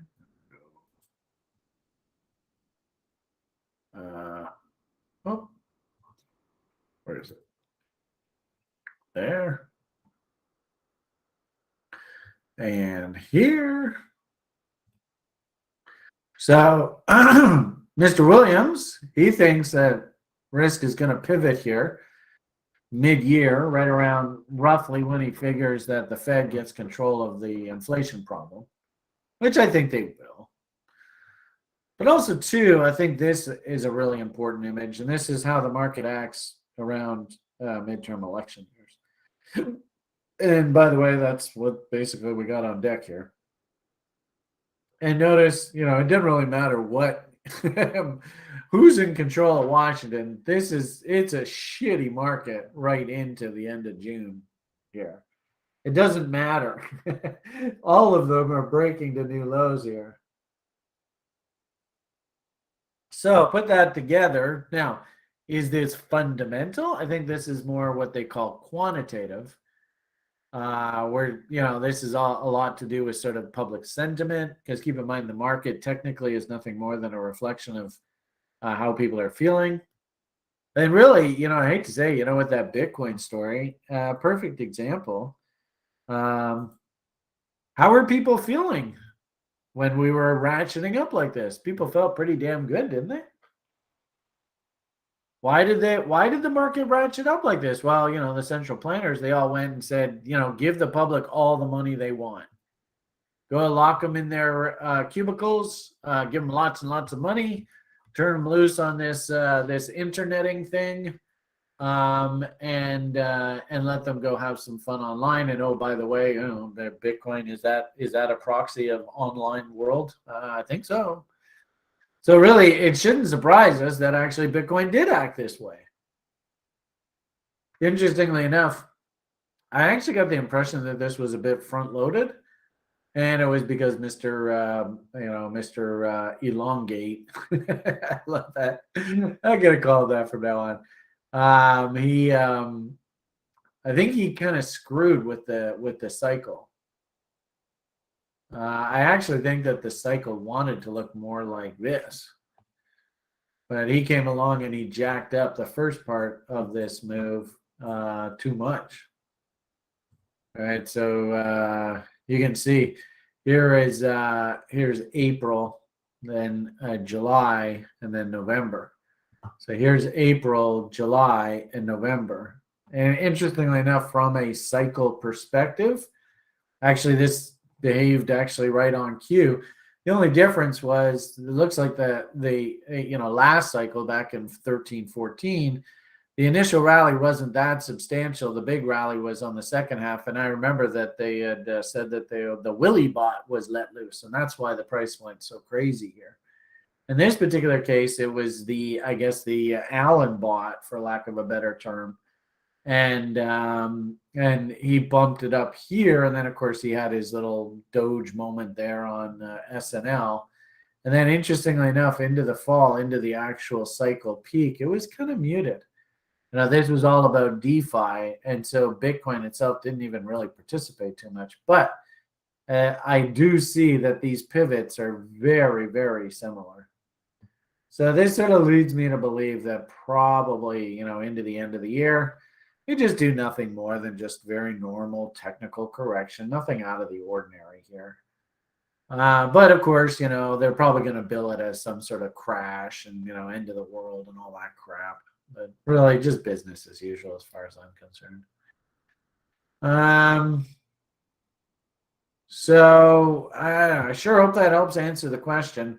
I would say once you have your fundamental tool set down, and you have your universe defined, what it is that you're interested, whether it be penny stocks, whether it be growth stocks, whether it be blue chip stocks, whether it be cryptocurrencies, whether it be commodities themselves, whether it be trading currencies, fiat currencies off the interest rate differentials I've told you about, whatever. Maybe it's the crack spread you're trading in fucking heating oil, unleaded gasoline, or the crack spread of soy meal and soy oil. Who knows?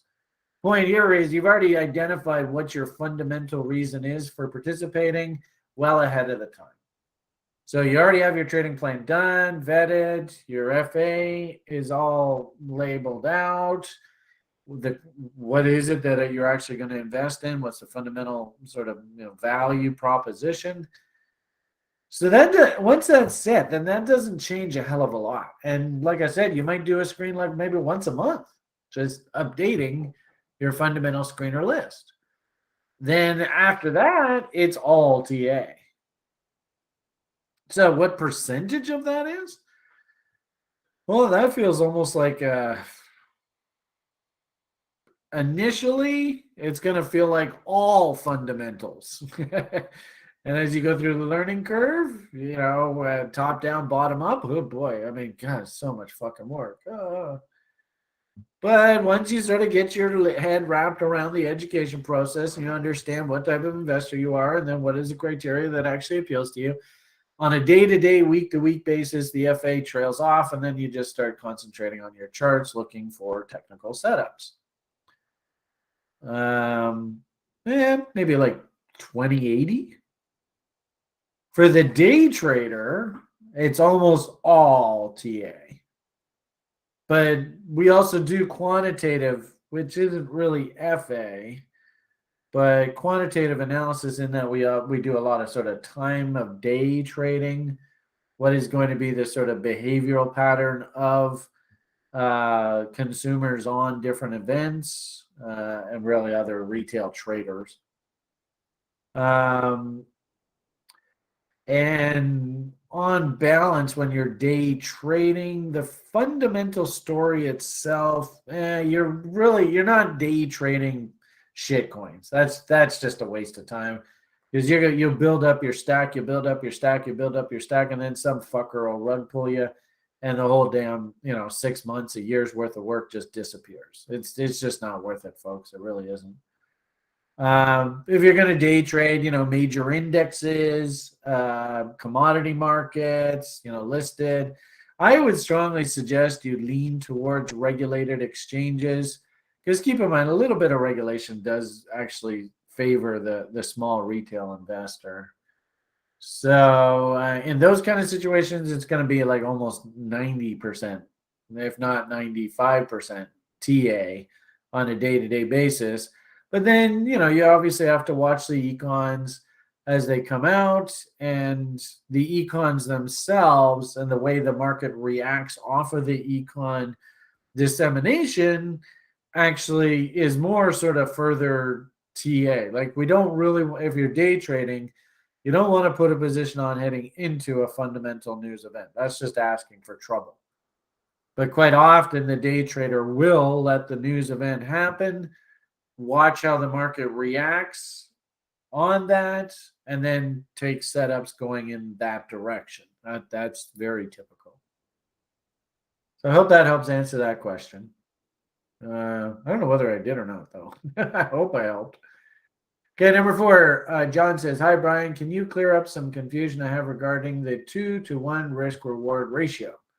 I'm not sure how the 2-to-1 is calculated. If I have $10,000 trading account and want to take a long trade of Bitcoin, for example, if it breaks back to the upside using $500, it looks like Bitcoin would have to rally back to around 60,000 for me to get a $1,000 2-to-1 profit. Is this correct? Okay, so what the hell is he saying here? If I have $10,000 and I want to take a long on Bitcoin using $500, so there's 5% of that $10,000. It looks like Bitcoin would have to rally back to 60,000 for me to get a $1,000 2-to-1 profit. Is that correct? Yeah, that's the simplest way. You're going to take 5% of your stake and you're just going to little old lady your way into the market and just go buy out $500 worth of Bitcoin, and you're going to risk it to zero. So whatever the purchase price of the Bitcoin is, that's your $500 risk. And I guess you're saying it's $30,000 right now. So to get that 2-to-1 risk reward, in essence, see the position go to $1,000 in value and look to sell half, then the price of Bitcoin would have to go up to 60 G's. Yep, you're absolutely right. That is the more conservative route. And in week 5, right, we specifically do risk management. You could take all of your $10,000, go and buy $10,000 worth of Bitcoin, and then if the value of the position fell to $9,500, right, which is only a $500 price movement, then you have to walk away and you have to close the position. That's also 5% risk. So those are the two extremes. One extreme is you take $500 of your 10,000. So $9,500 is sitting in cash, and you've gotten bought $500 worth of Bitcoin, and this is the scenario that plays out. Or you could go and buy $10,000, put the whole damn thing into Bitcoin, right? And at 30 grand means what? You're probably buying a third of a coin. If it moves $500 against you, so that your value of your account falls to $9,500, you better close it and sell the damn third of a Bitcoin. Just walk away. I really wouldn't recommend either, to be perfectly honest with you. I don't mind the idea of the little old lady coming along and maybe buying like $100 worth over, say, a 5 or 6 month period. I like that.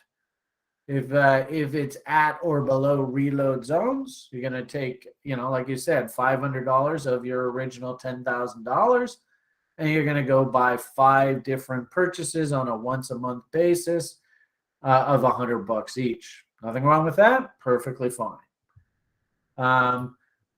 Or you could go, like I said, go throw your 10 G's in. I would actually, from a trading perspective, prefer that you risk like maybe 1%. So you bought $10,000 worth of Bitcoin, but if it fell to $9,900 or $9,899, then you close the trade out. Remember the 5%, and you don't know this, but you will learn this. The 5% rule is, for God's sakes, don't ever break that number. Just don't do it. And if things have gotten absolutely out of control and it's like 2% down, 3% down, 4% down, for God's sakes, cut it off. 5%, cut it off. Cut it off, cut it off, cut it off. Don't be a hero. Don't fuck your future. Actually, I saw somebody do this recently because they believed in that Luna, and they now have maybe like a 1/10 of what they originally had, which is so tragic. But this is the reason why I build these 5% rules. Just that simple. So Mr. Professional Trader, would he just jump in and say, okay, I'm going to risk 5% of the 10 G's on one trade, and that's where my stop loss is? No.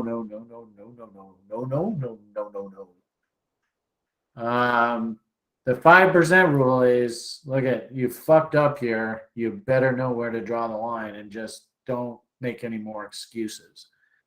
Typical traders, 1%, maybe 2% risk on a trade.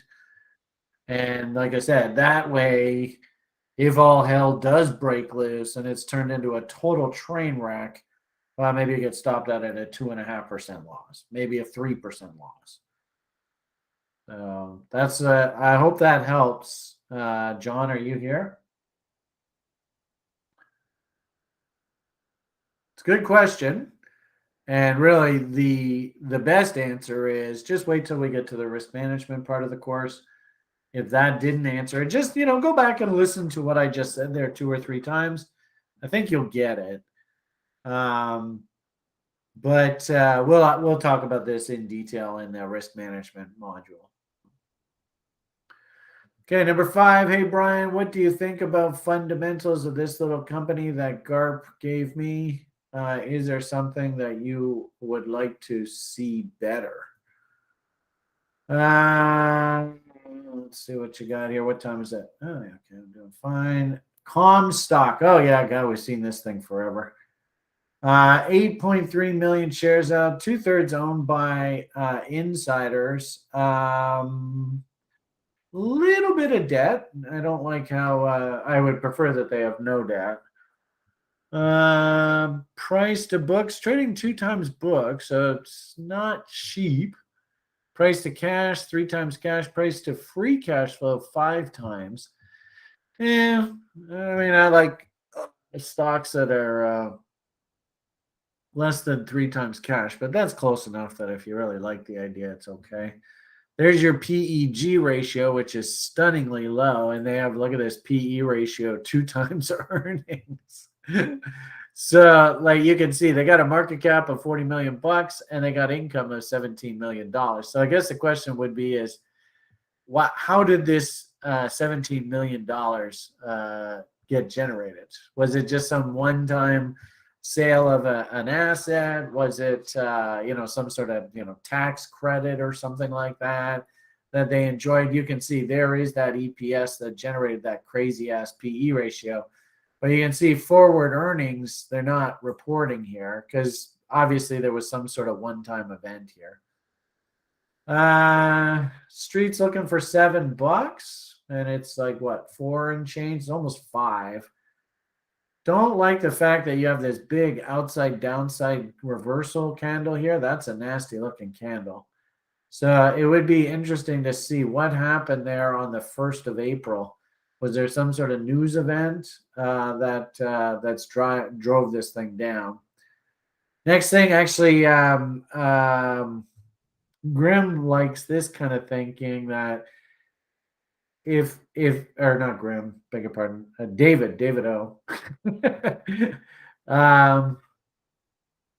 If this low here held, then maybe that low, that head, and this low could create an inverted head and shoulders, which would mean that the stock would be a buy, big buy signal, and a break above this $6.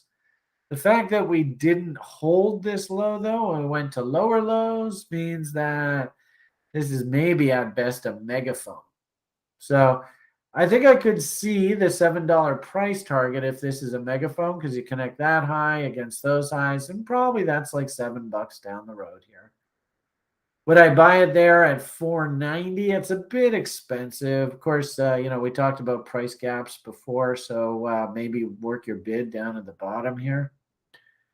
I guess the question ultimately is, what the heck do these guys do? Comstock. Build in America. Make America great again.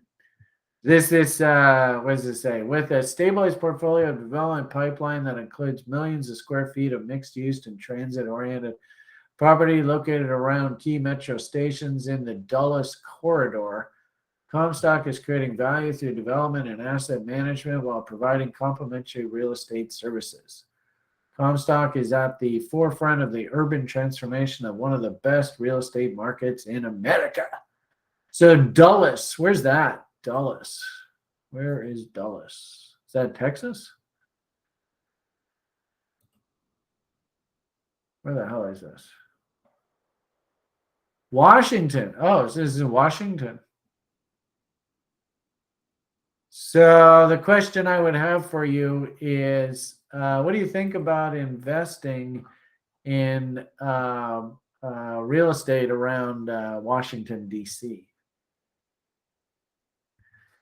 I mean, that's a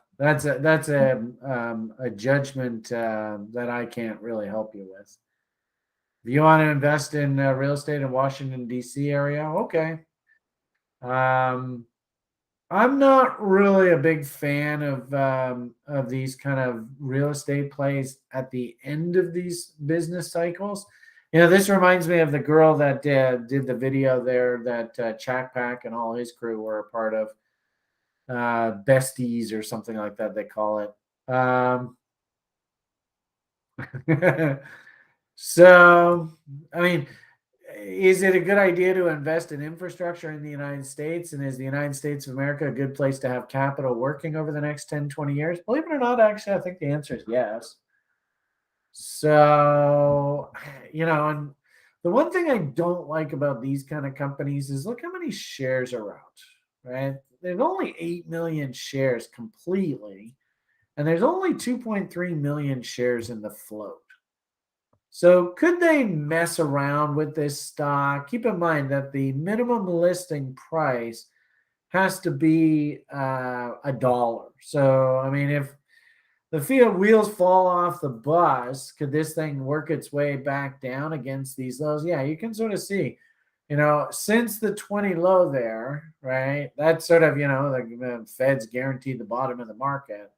It climbed its way up, and look how high it went, all the way up in here, right in the middle of sort of the frothy nonsense part of the market. Is the rising interest rate environment going to be helpful or hurtful to real estate development?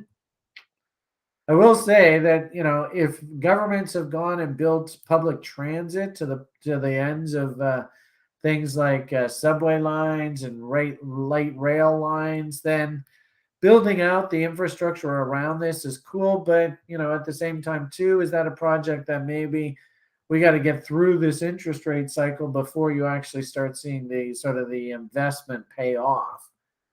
I could see that. So looking at this chart, I'm a little bit leery, right? Because you do have the potential for this big M top here.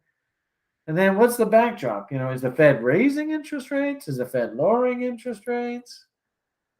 And yeah, it's probably something that's going to do really, really well into the next cycle peak. Is that 24, 25? Yeah, maybe. I've just noticed a lot of stocks that I've been interested in. I mean, you can't go wrong. I mean, gee whiz, cheap stock. I personally like to try and buy stocks like this at or below book value, and ideally at or below where cash. Right? There was a couple stocks that we had last TRISOF meeting, which were just super cool. And just to give you a sort of a visual of what the difference between this stock, which is okay, but trading at 2 times book, and you can't really say that it's cheap. And I don't know about real estate earnings here going forward. Why is that sort of nulled out there? That's a little bit concerning. And I don't like the really, really low share count stories because it just means it's too thin, right? And these guys, the insiders of this stock, can actually go and mess around with the stock and push it around. And they're really just screwing the retail public guy. The insiders, they own like 6-7 million shares, so they could go and mess around with this price, screw these 2.8 million shareholders over, take this thing to zero, and the insiders wouldn't care. So sometimes it's actually dangerous for there be too few shares in the open marketplace. And just out of curiosity, anybody who's finished the level 1 course, help the current level 1ers. Of course, you'll learn this later on in the fundamental screens. What's the ideal number of shares outstanding that Brian likes? And hint, hint, hint. How many coins does Bitcoin have out right now? Do you think that's an accident? It's not. Similarity is not a coincidence. So anyway, I wanted to show you where it is. Joe Z was picking a couple really good names. Where did I put them? Oh, not bizarre. I could have sworn I put all those charts on there. Anyway, I know I won't go into it, but yeah, I mean it's okay. If anything, what I would prefer to do is let's get a nice little trough in here. Give me a weekly W, maybe a W on the other side of these trend lines because this is so damn steep. I don't like the fact that we've come so far off of the lows. And actually, I think it's a little bit expensive. Like I would almost say, maybe throw your stink bid in down here around 2.5 bucks if you really want to buy it, and maybe like into the fall here, if we have this kind of event happen, and then this kind of event into the election, you might be able to get that stock on the cheap, right? Maybe throw in a bid around $2. So, but fundamentally, I like how you're thinking. I doubt a company like this goes out of business, right? I would argue that probably worst case scenario is they just take the company private because you can see already 66, 2/3 of the stock's already owned by insiders. They might just say, screw it, let's just buy out the rest of the stock and take the company private. Um, but it's not a bad it's not a bad structure. It's just maybe a little bit expensive. And I also don't like, technically I don't like this big M that just came in here. So well, anyway, that's my 2 cents. We'll see how it goes. Maybe the damn thing launches. And then of course ultimately, what's your fundamental drivers? Is there actually anything going on here that's actually going to drive earnings? Eddie asked this question, right? Can you maybe call up the company, right? Here's the investor relations department. I love calling these guys. What are they? So the last time they've talked to shareholders was back in January. So that's a little disturbing. Don't really like. They've got an annual shareholders meeting. That's the last sort of public filing was almost a year ago there. So it looks a little bit light. If anything, I'd be a little bit suspect here. Like maybe give them a call and say, "Well, what the hell's in the hopper? What do you guys got going on?" And if they just say, "Well, refer to the website and our corporate presentation," yeah, maybe do some digging. Would you buy one of these places? Like the girl that did the presentation that I was a little bit critical about the other day. She's telling me that their big sales pitch is, of course, these buildings that have WeChat completely integrated.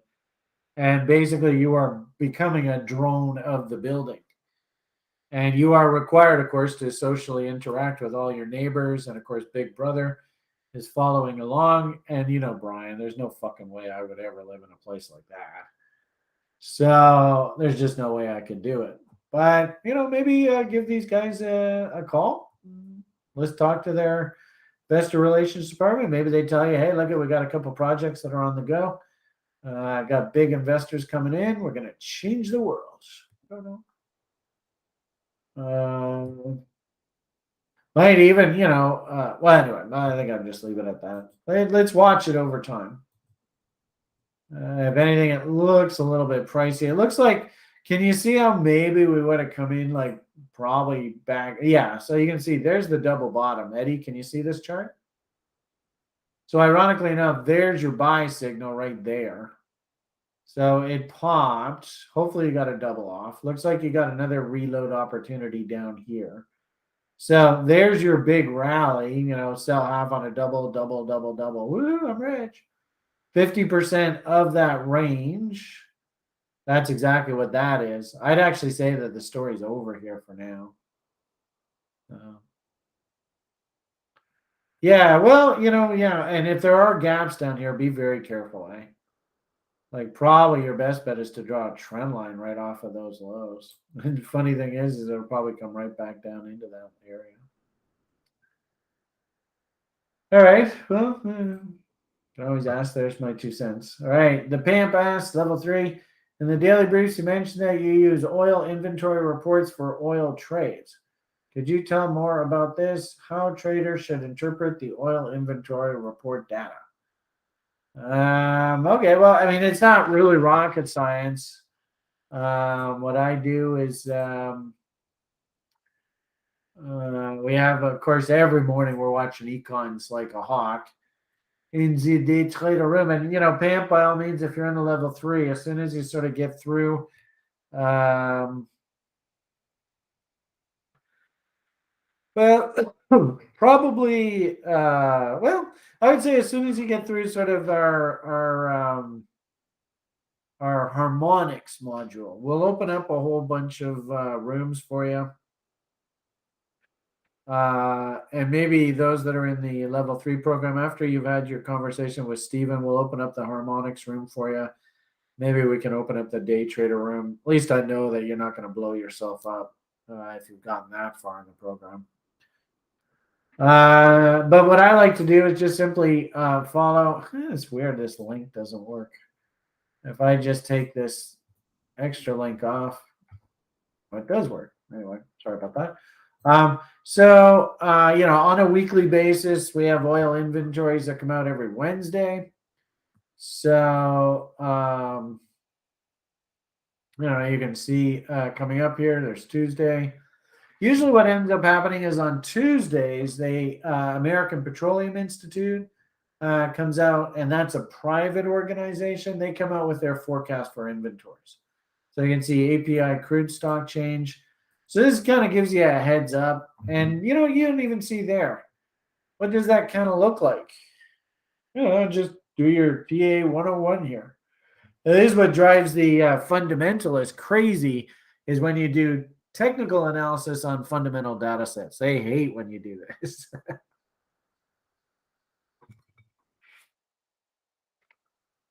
What does that look like?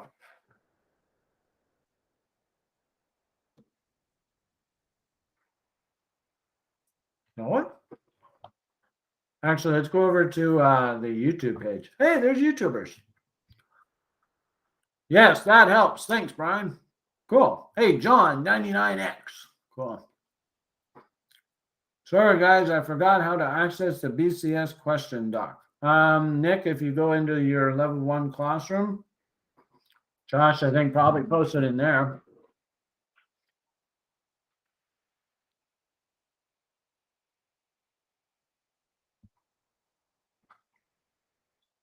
Good point. Andrew says, isn't Mr.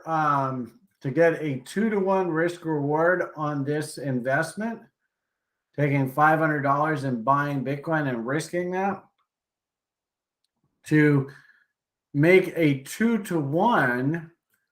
And if Bitcoin right now is at 30,000, what price does Bitcoin actually have to go to clear $1,000 in profit?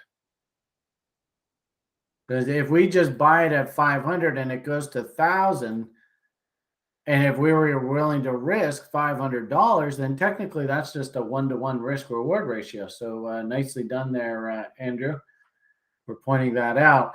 You actually have to hold on to your Bitcoin to 100. Well, no, what would it have to be? 30. Yeah, 120,000.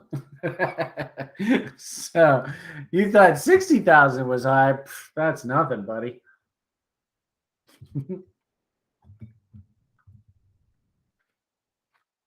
I think that's right. I could be wrong. Andrew, you want to correct me if I'm wrong? 90K. All right, there you go.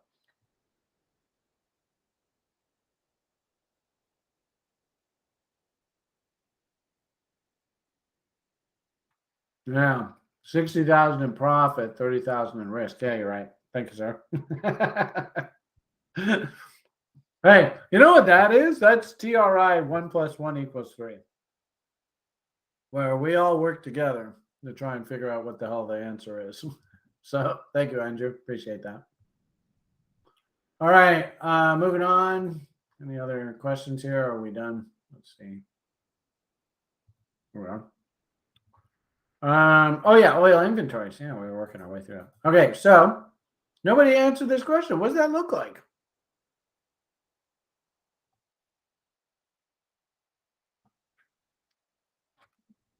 No. I see this and I go, that looks like a pair of breasts. What? Oh, Brian, 12-year-old. So what I see here is I see a coil. Does that not look like we are building towards something big?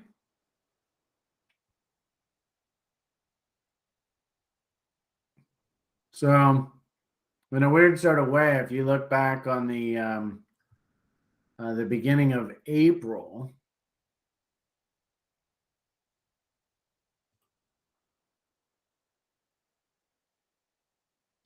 what's the best place to do this? I guess we can go over here.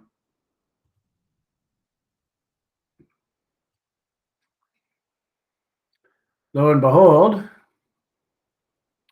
here is the beginning of April, right there. So there's the oil market itself, the price. And you can see the American Petroleum Institute has said this is what inventories are looking like. Now, if inventory number shows a huge move to the upside, and we go and carve out, oops, oh, that's not going to work. What's the best one to use here?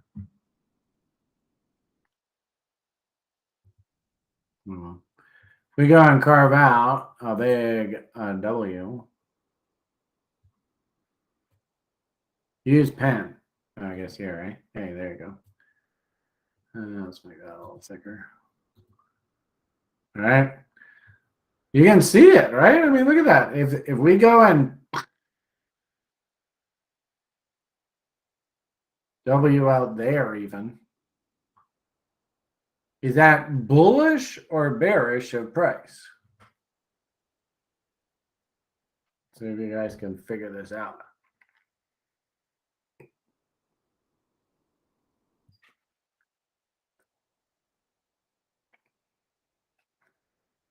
Anyone?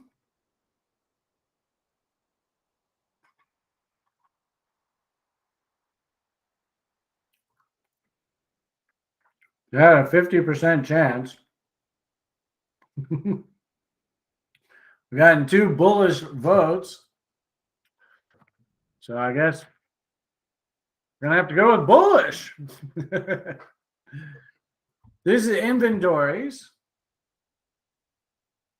If inventories are rising, does that mean supply is rising or supply is falling?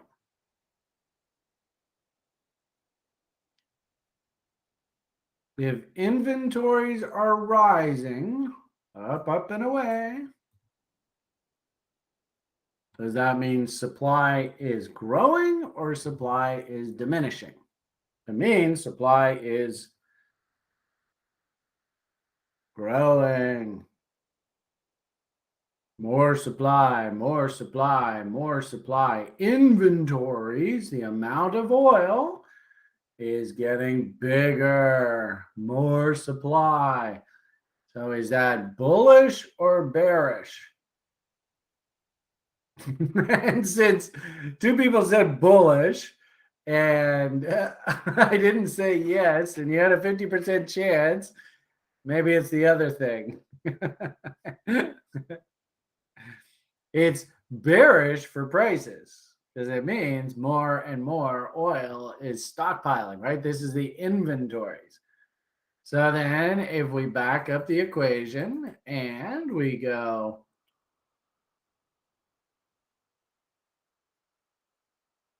and M out, look how tight this is, but we M out, inventories are falling. Is that bullish or bearish? Inventories are not rising. Inventories are falling, Brian. Whoops. No, I can't do it narrow. Okay.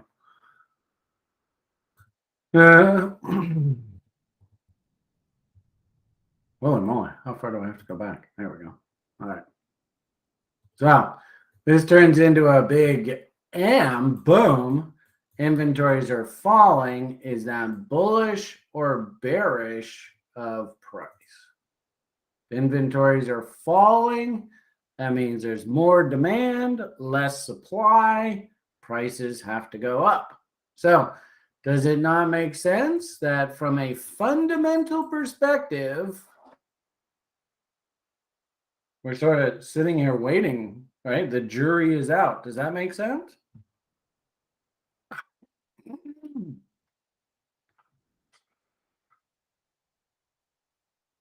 I don't think the market is getting a clear direction one way or the other. And so as a result, when you look at price in the marketplace, it's kind of just drifting. It's drifting slightly higher towards all the Ukraine nonsense and all that. But I think the market is waiting for a definitive break one way or the other. Now, that's the private data.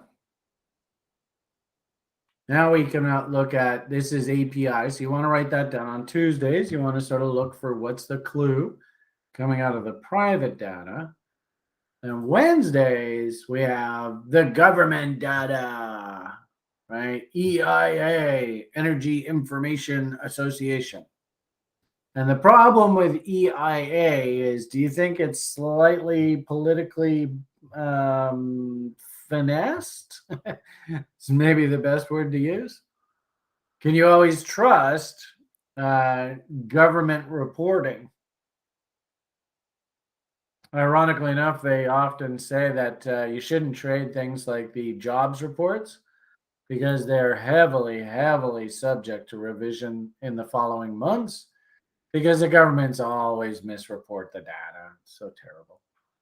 But, this is the government report, and obviously this is the most important that the market follows. API is a private industry, gives you sort of a clue as to what the governments are thinking. So there is the government data. To all intents and purposes, can you see? It's basically the same image. So that was the private data, which looks a little bit crisper, right? Then you look at the government data.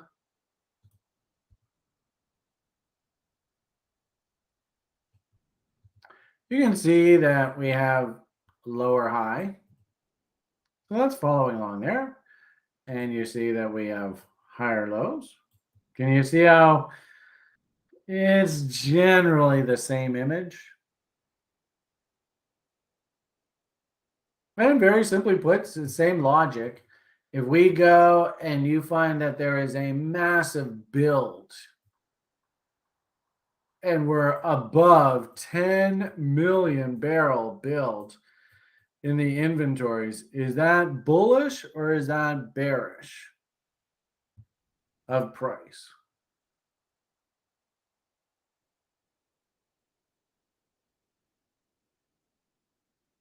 Anyone? Pretty straightforward stuff. It's bearish of price because more supply is being stockpiled. Inventories are going up. And then conversely, if this goes and M's out, huge drawdown in supplies of oil, is that bullish or bearish? Huge drawdown in inventories. What does that do to price in the marketplace? Price goes up. Make sense? So you can see that everybody in the market is just waiting. Which way is this going to break, right? And that's basically what this is. Now, is there any geopolitical risk priced into this marketplace? I think so. But interestingly enough, if there's a massive build in those inventories, my hunch is you will see price M out and we start to head lower. If you see that there's a massive drawdown in inventories, price will W out. It kind of looks to me like the market's thinking that there's going to be a drawdown.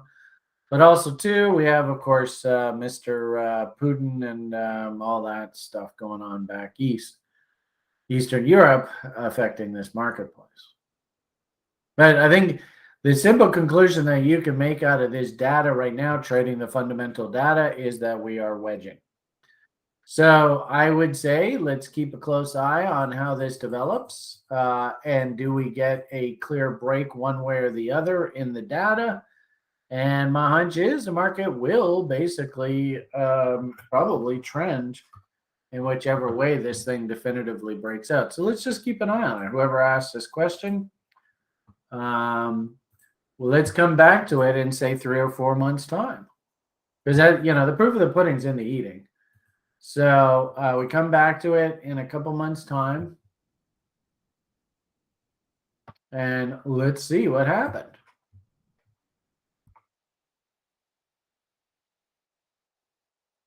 But I would just simply say, fundamentally, the market is at a crossroads. And, this might also help too, the PAMP. Level 2, you learned about the commitments of traders reports. So it'd be interesting to see if in the COT report, there's data showing that the traders are already anticipating which direction this is going to break.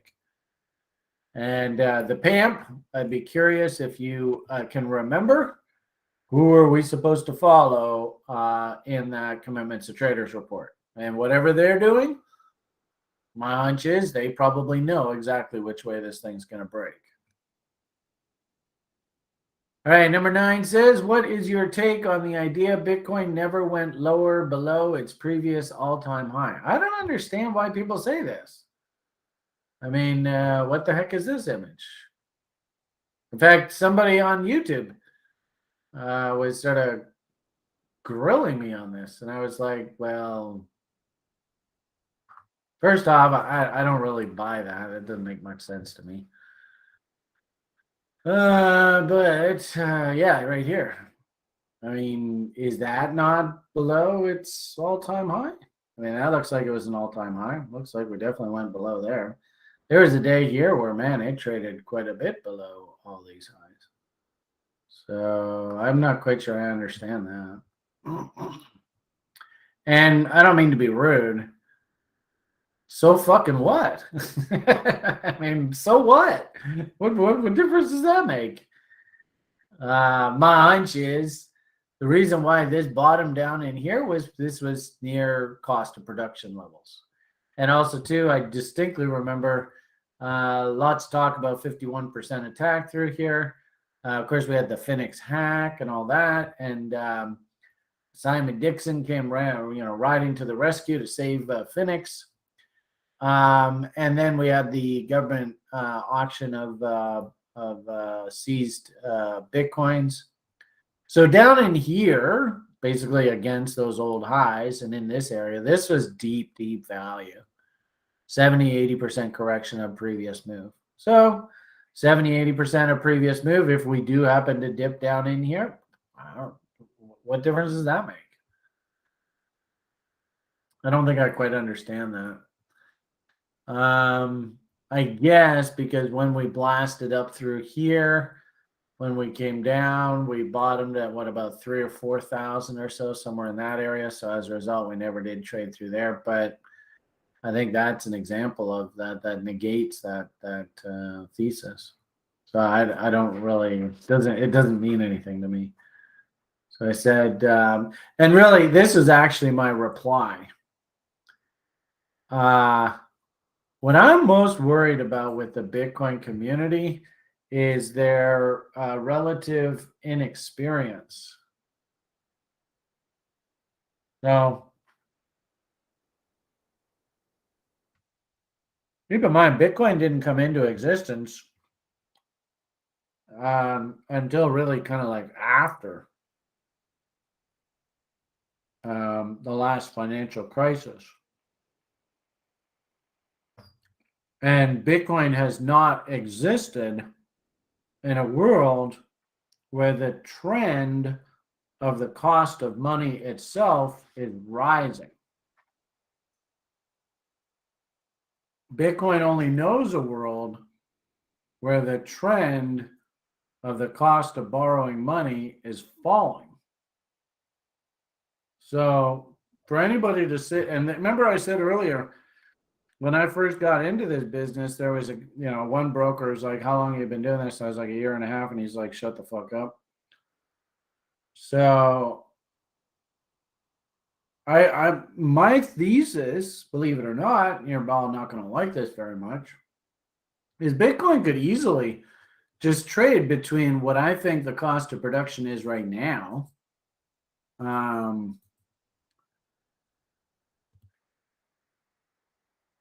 which is right down. Nope, not that one. One of these. One of these charts is not like the other. There's one. Finally. Personally, I think we need to trade down into here. But why? And I think the answer is it's the exact opposite of environment as to why this happened at all to begin with. And frankly speaking, I think the reason why this happened at all to begin with was because, and it unfortunately was a perfect anecdote of the cycle, is this is exactly where the humans are supposed to lose confidence in the system. It's the exact same thing that happened in 1980. I suppose it is the exact same thing that happened in the early 1940s, but they sort of covered it up with the Second World War. It's probably the exact same thing that happened in the 1860s. Exact same thing that happened in the 1770s in Europe and, of course, United States. Same thing that happened in 1707, I think it was. The Swedish and the Russians. The King of Sweden. Nobody ever talks about the King of Sweden anymore, right? Poor guy. So anyway, the point I'm trying to make here is that we are in a very different environment. Once we transition through that Jupiter-Saturn cross, and that is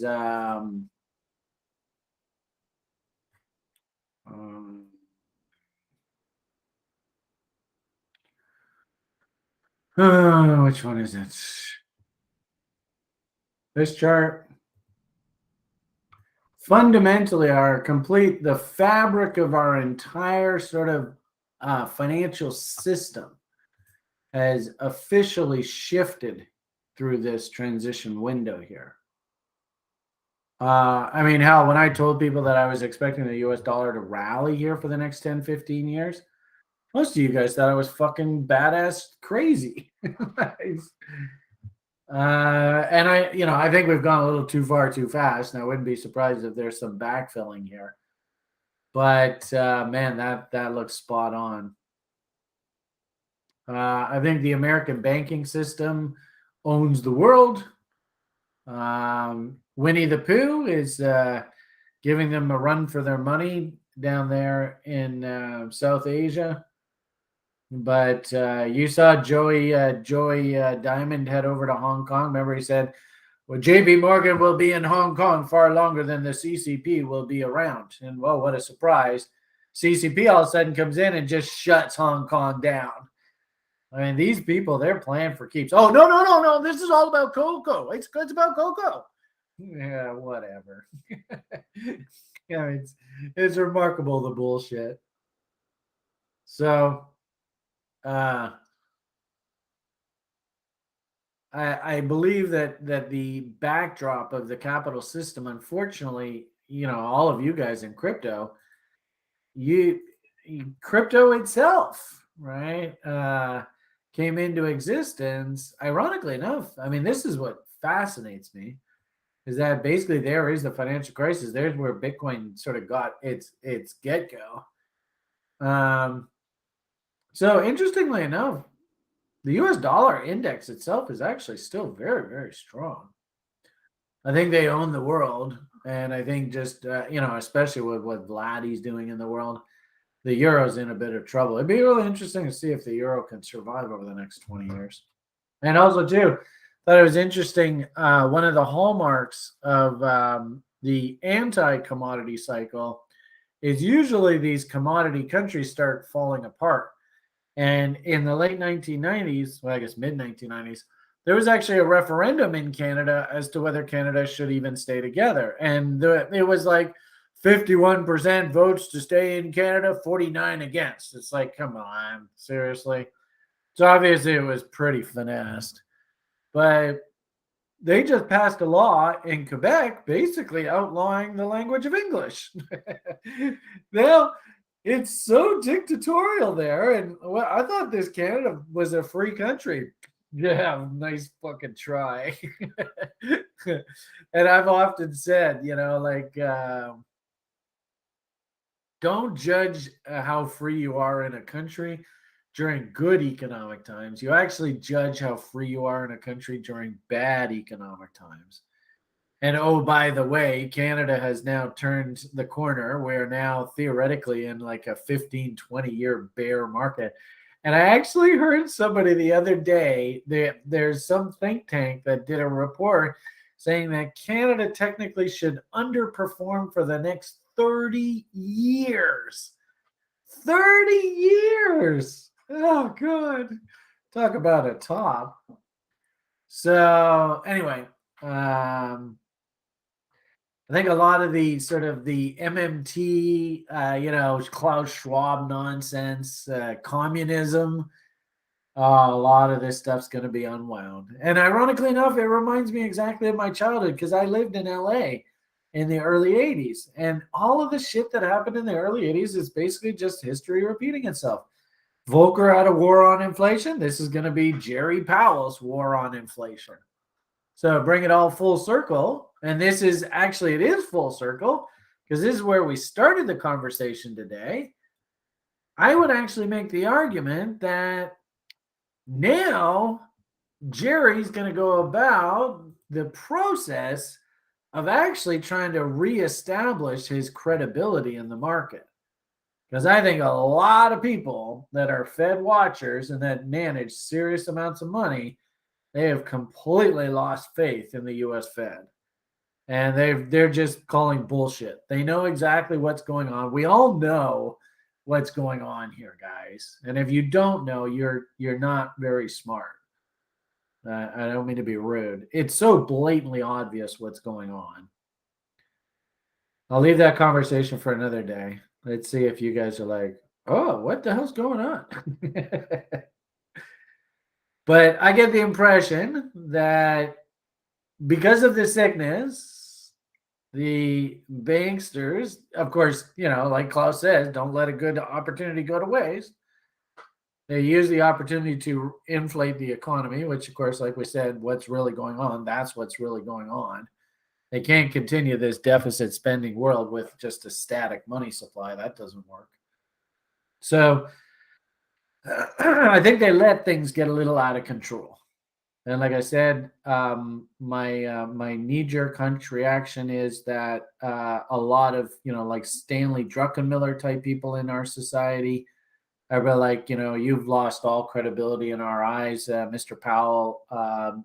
You better do something. And this is this conversation. I don't know whether you guys remember this conversation or not, but I often reference it on the site.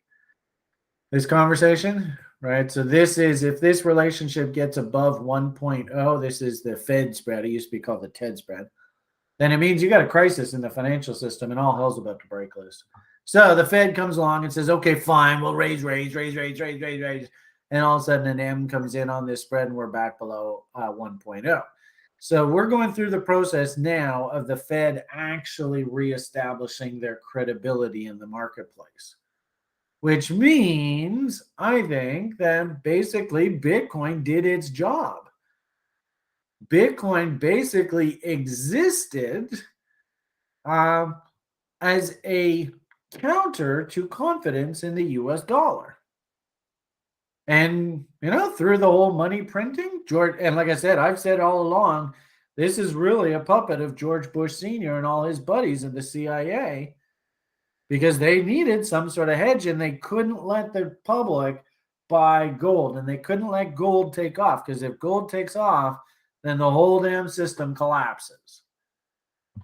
So they created this thing called Bitcoin, and it worked wonderfully. You guys bought this thing hook, line, and sinker.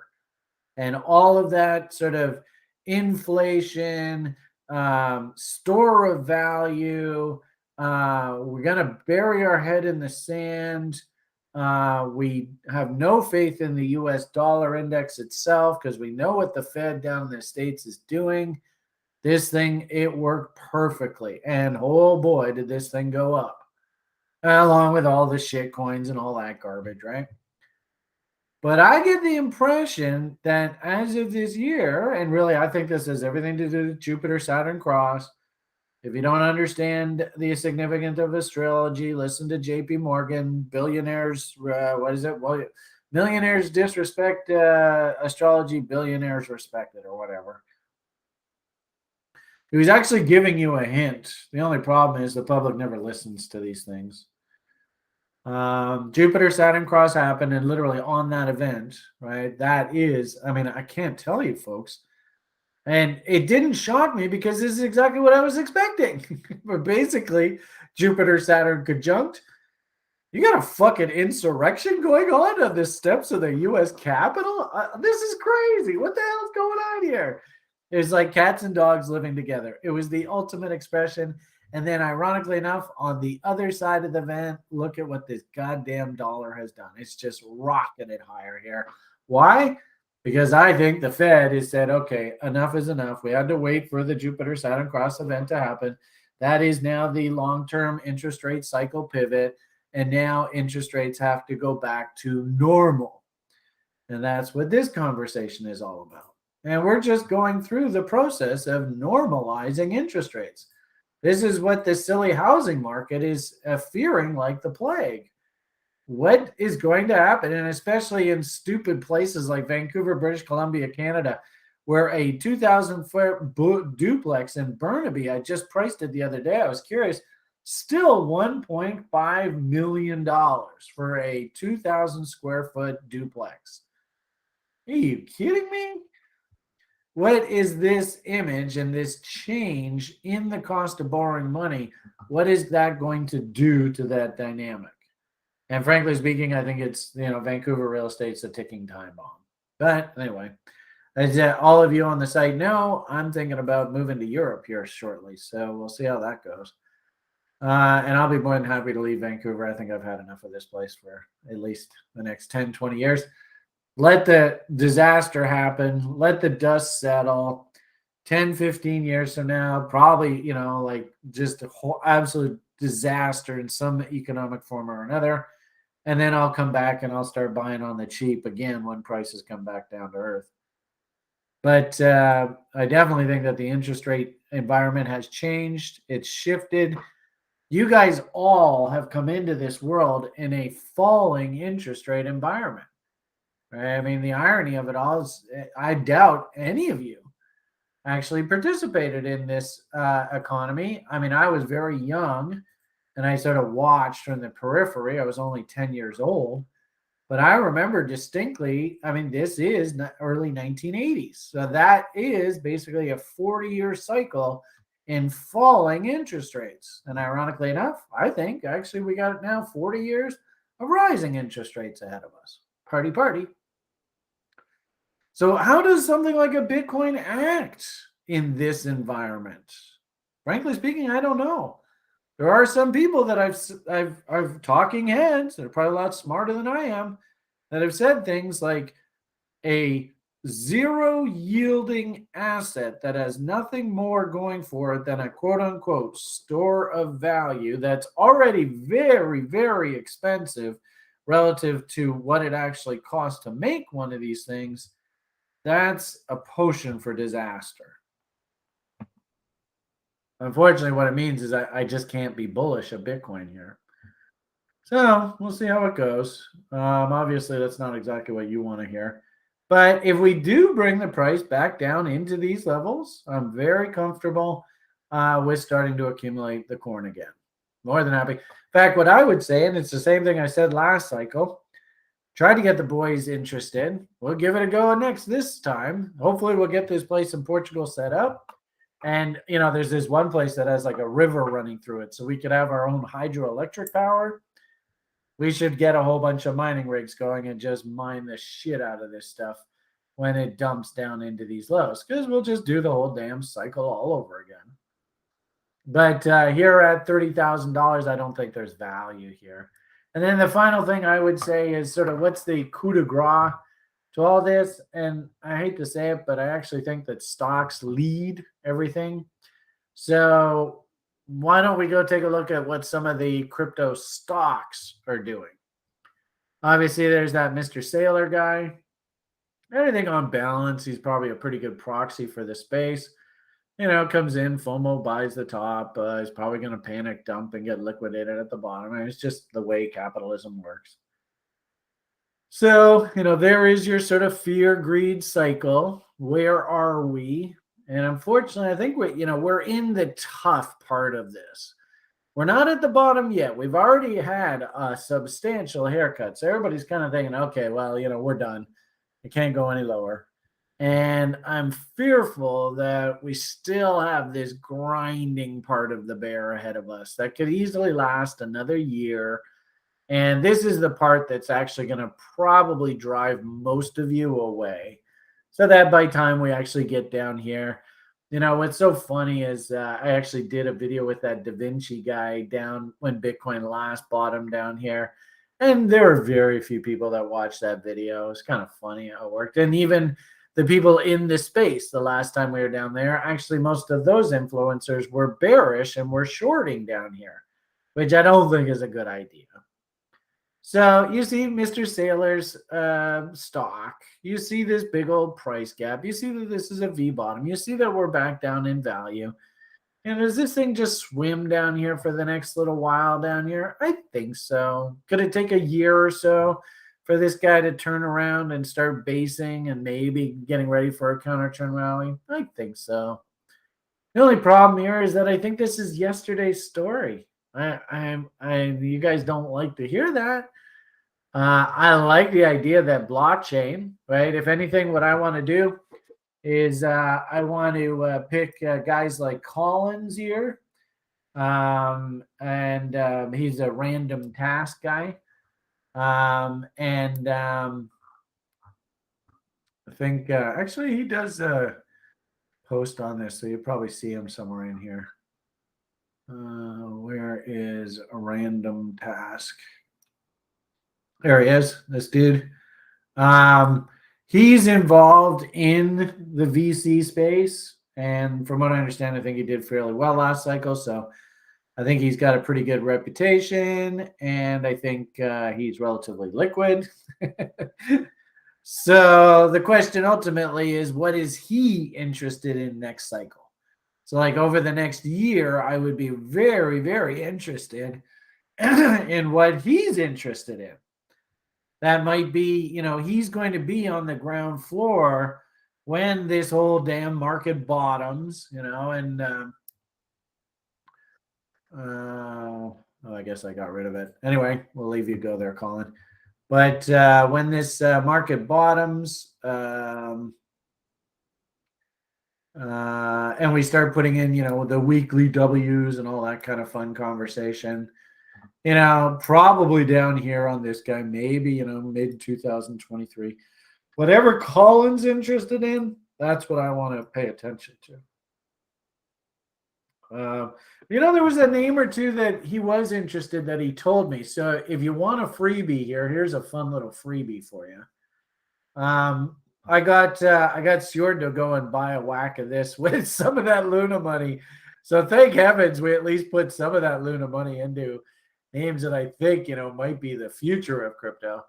But I think it's called Vader, something like that. And it's tried to break out on May the 4th be with you, May the 4th, which was so funny. So it was probably a little bit of a Ponzi scam, right? Kind of, all that stuff. But nonetheless, I don't even know what it looks like here right now. This is a weekly chart. Did it start? I thought we saw W's trying to come in down here. Yeah, maybe it was down off of this area here. Well, no, it was recently. Maybe it was versus Bitcoin. Oh no, you know what it was? It was versus I mean, I don't see any W's here yet. But I think it was off of like this ETH thing. Yeah, I think it was like one of these things. Yeah, there we go. All right, so May the 4th be with you. Obviously, we're a little bit early. But I really do like the idea that we're basically down at the bottom of value. And this is probably one that, you want to time your purchases. I would just really simply say, show me a W on the other side of this trend line, and we're ready to rock and roll. And ironically enough, you can actually see probably through this summer, if we can find some sort of bottom, probably rallies up to that level, then comes back down through the fall and the winter. Everything's on its knees. Oh, crypto sucks, right? And then we start the process of climbing back higher highs, and away we go down the road. But to keep it really, really simple, just watch for that trend line break there. It's not today. If anything, maybe we get a nice little counter trend rally, but there really isn't much to get excited about there. So, man, that's one that I remember I did pick up a little bit down in here. And I asked the site if they liked it, and Colin even said, yeah, actually that's a name that I do like. So there's something for you to add to your watch list. I suppose also too, maybe I don't really know the story very well, but I guess we'll have Stuart on the call on Monday or Tuesday, and he'll tell us a little bit about sort of the Luna soap opera debacle, what's happened next. Maybe if they're lucky, he can try and somehow make people whole again with some sort of plan. Who knows? But probably something along those lines. You're going to need to sort of stop the sort of malaise here. And then also, too, I thought it was interesting. We were kind of talking about this on the site recently. This is Bitcoin micro contracts. And we noticed fairly large open interest in this 28,750 contract, almost like someone kind of knew that was the bottom. So this option actually expires tomorrow. Or is it? No, day after tomorrow. Beg your pardon. Tomorrow's a holiday in the States, by the way. So day after tomorrow, this expires.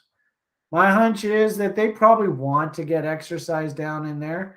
So this contract's sitting 29,000 even, basically, and that's 28,750.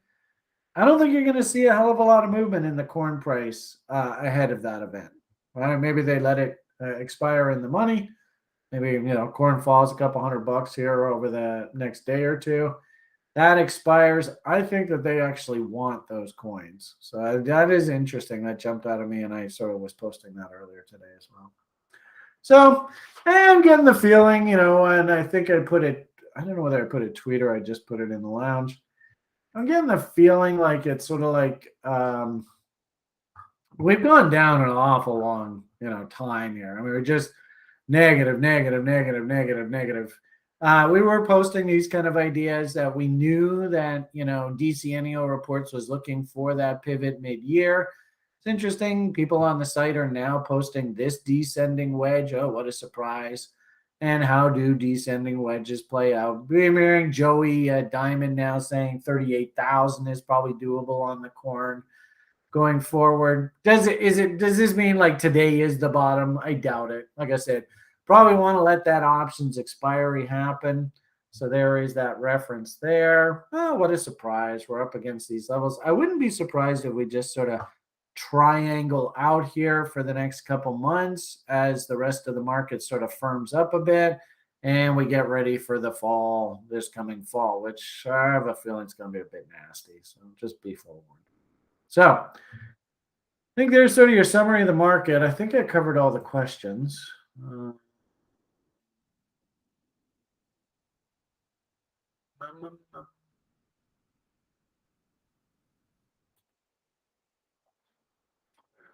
Yeah. Oh, so that was what the question was. So yeah. So hopefully I answered that. 2014, 2015, they did. And actually, I even remember when that happened because that's basically when I first came to Bitcoin. And the very first thing I said to everybody in the community at that time, that was back here, was first off, markets often take 18 months to correct. So that was spot on. And markets often retrace 70 to 80% of their previous moves. And lo and behold, there is 78.6 off of that old high. So this actually acted as a huge magnet in my eyes. The market had to trade down to there. That's what's called a Wyckoff check. And so that's what that is. And I could see exactly the same thing happen for the corn here. Oh yeah, this is the dovetail that I posted on the site. What I think is going to happen here over the next few weeks is you're going to get this kind of action here, right? So maybe this rally lasts for like a month, maybe. That seems logical, but I'm not really looking for too much of a rally here. I do think that the guys here want to cover their shorts at 28,750 off of the top, and they're using the options right as the way to do it, which is, that's the smart professional way to do it. Okay, I think I'm going to leave the rant at that. Got to go get pretty for the boys, so wish me luck with Liam. Welcome to the program, all you new level oneers. You've got quite a journey ahead of you. Journey of journaling, I hope. Tolga, did you learn anything new with all that rant? I hope I showed you something of value. Thank you for the best wishes. And of course, we'll see everybody on the site bright and early for tomorrow morning as well. So it is a holiday tomorrow, so it's probably going to be relatively quiet. I don't think there's any futures trading. So slow and steady wins the race. If anything, maybe used tomorrow, especially all you level oneers, to get all your basic tools up and running. Journals, spreadsheets, trading plans, logs, and hell, you could even dig into the library, get things like Demon Hunter, Demon Finders going. A little bit advanced for the beginners. So I don't really pound. I only pound stuff like the Demon Finders and stuff to the level 3ers that really want to get serious about day trading and stuff. But there's no reason why you level 1ers can't get in here and start digging and start, why don't we make it a plan? Everybody that's in the level 1 program, go and grab your TRI trade report card. And I want to see screenshots. Let's see who's serious about this. Tomorrow morning, show me your trader report card for Q2 2022, right? You can even put the date. The report will be from the beginning of this level 1 to the end, 90 days. What are you going to check off here? I mean, none of you should be live trading. So are you down paper trading yet? Probably not. Are you doing things like, well, maybe I'm going to start building my day trading plan, swing trading plan, position plan, financial plan? Am I actually journaling? Have I got a routine? How's my diet? Am I getting exercise like Julian wants? Am I being social? Anyway, the point of the matter here is there's lots of work that you can do while the holiday session is going to get working on your running your small business of trading. So welcome to the program. Good luck. I'm only a PM DM away. And I guess the only thing left to say at this point is a big bye for now.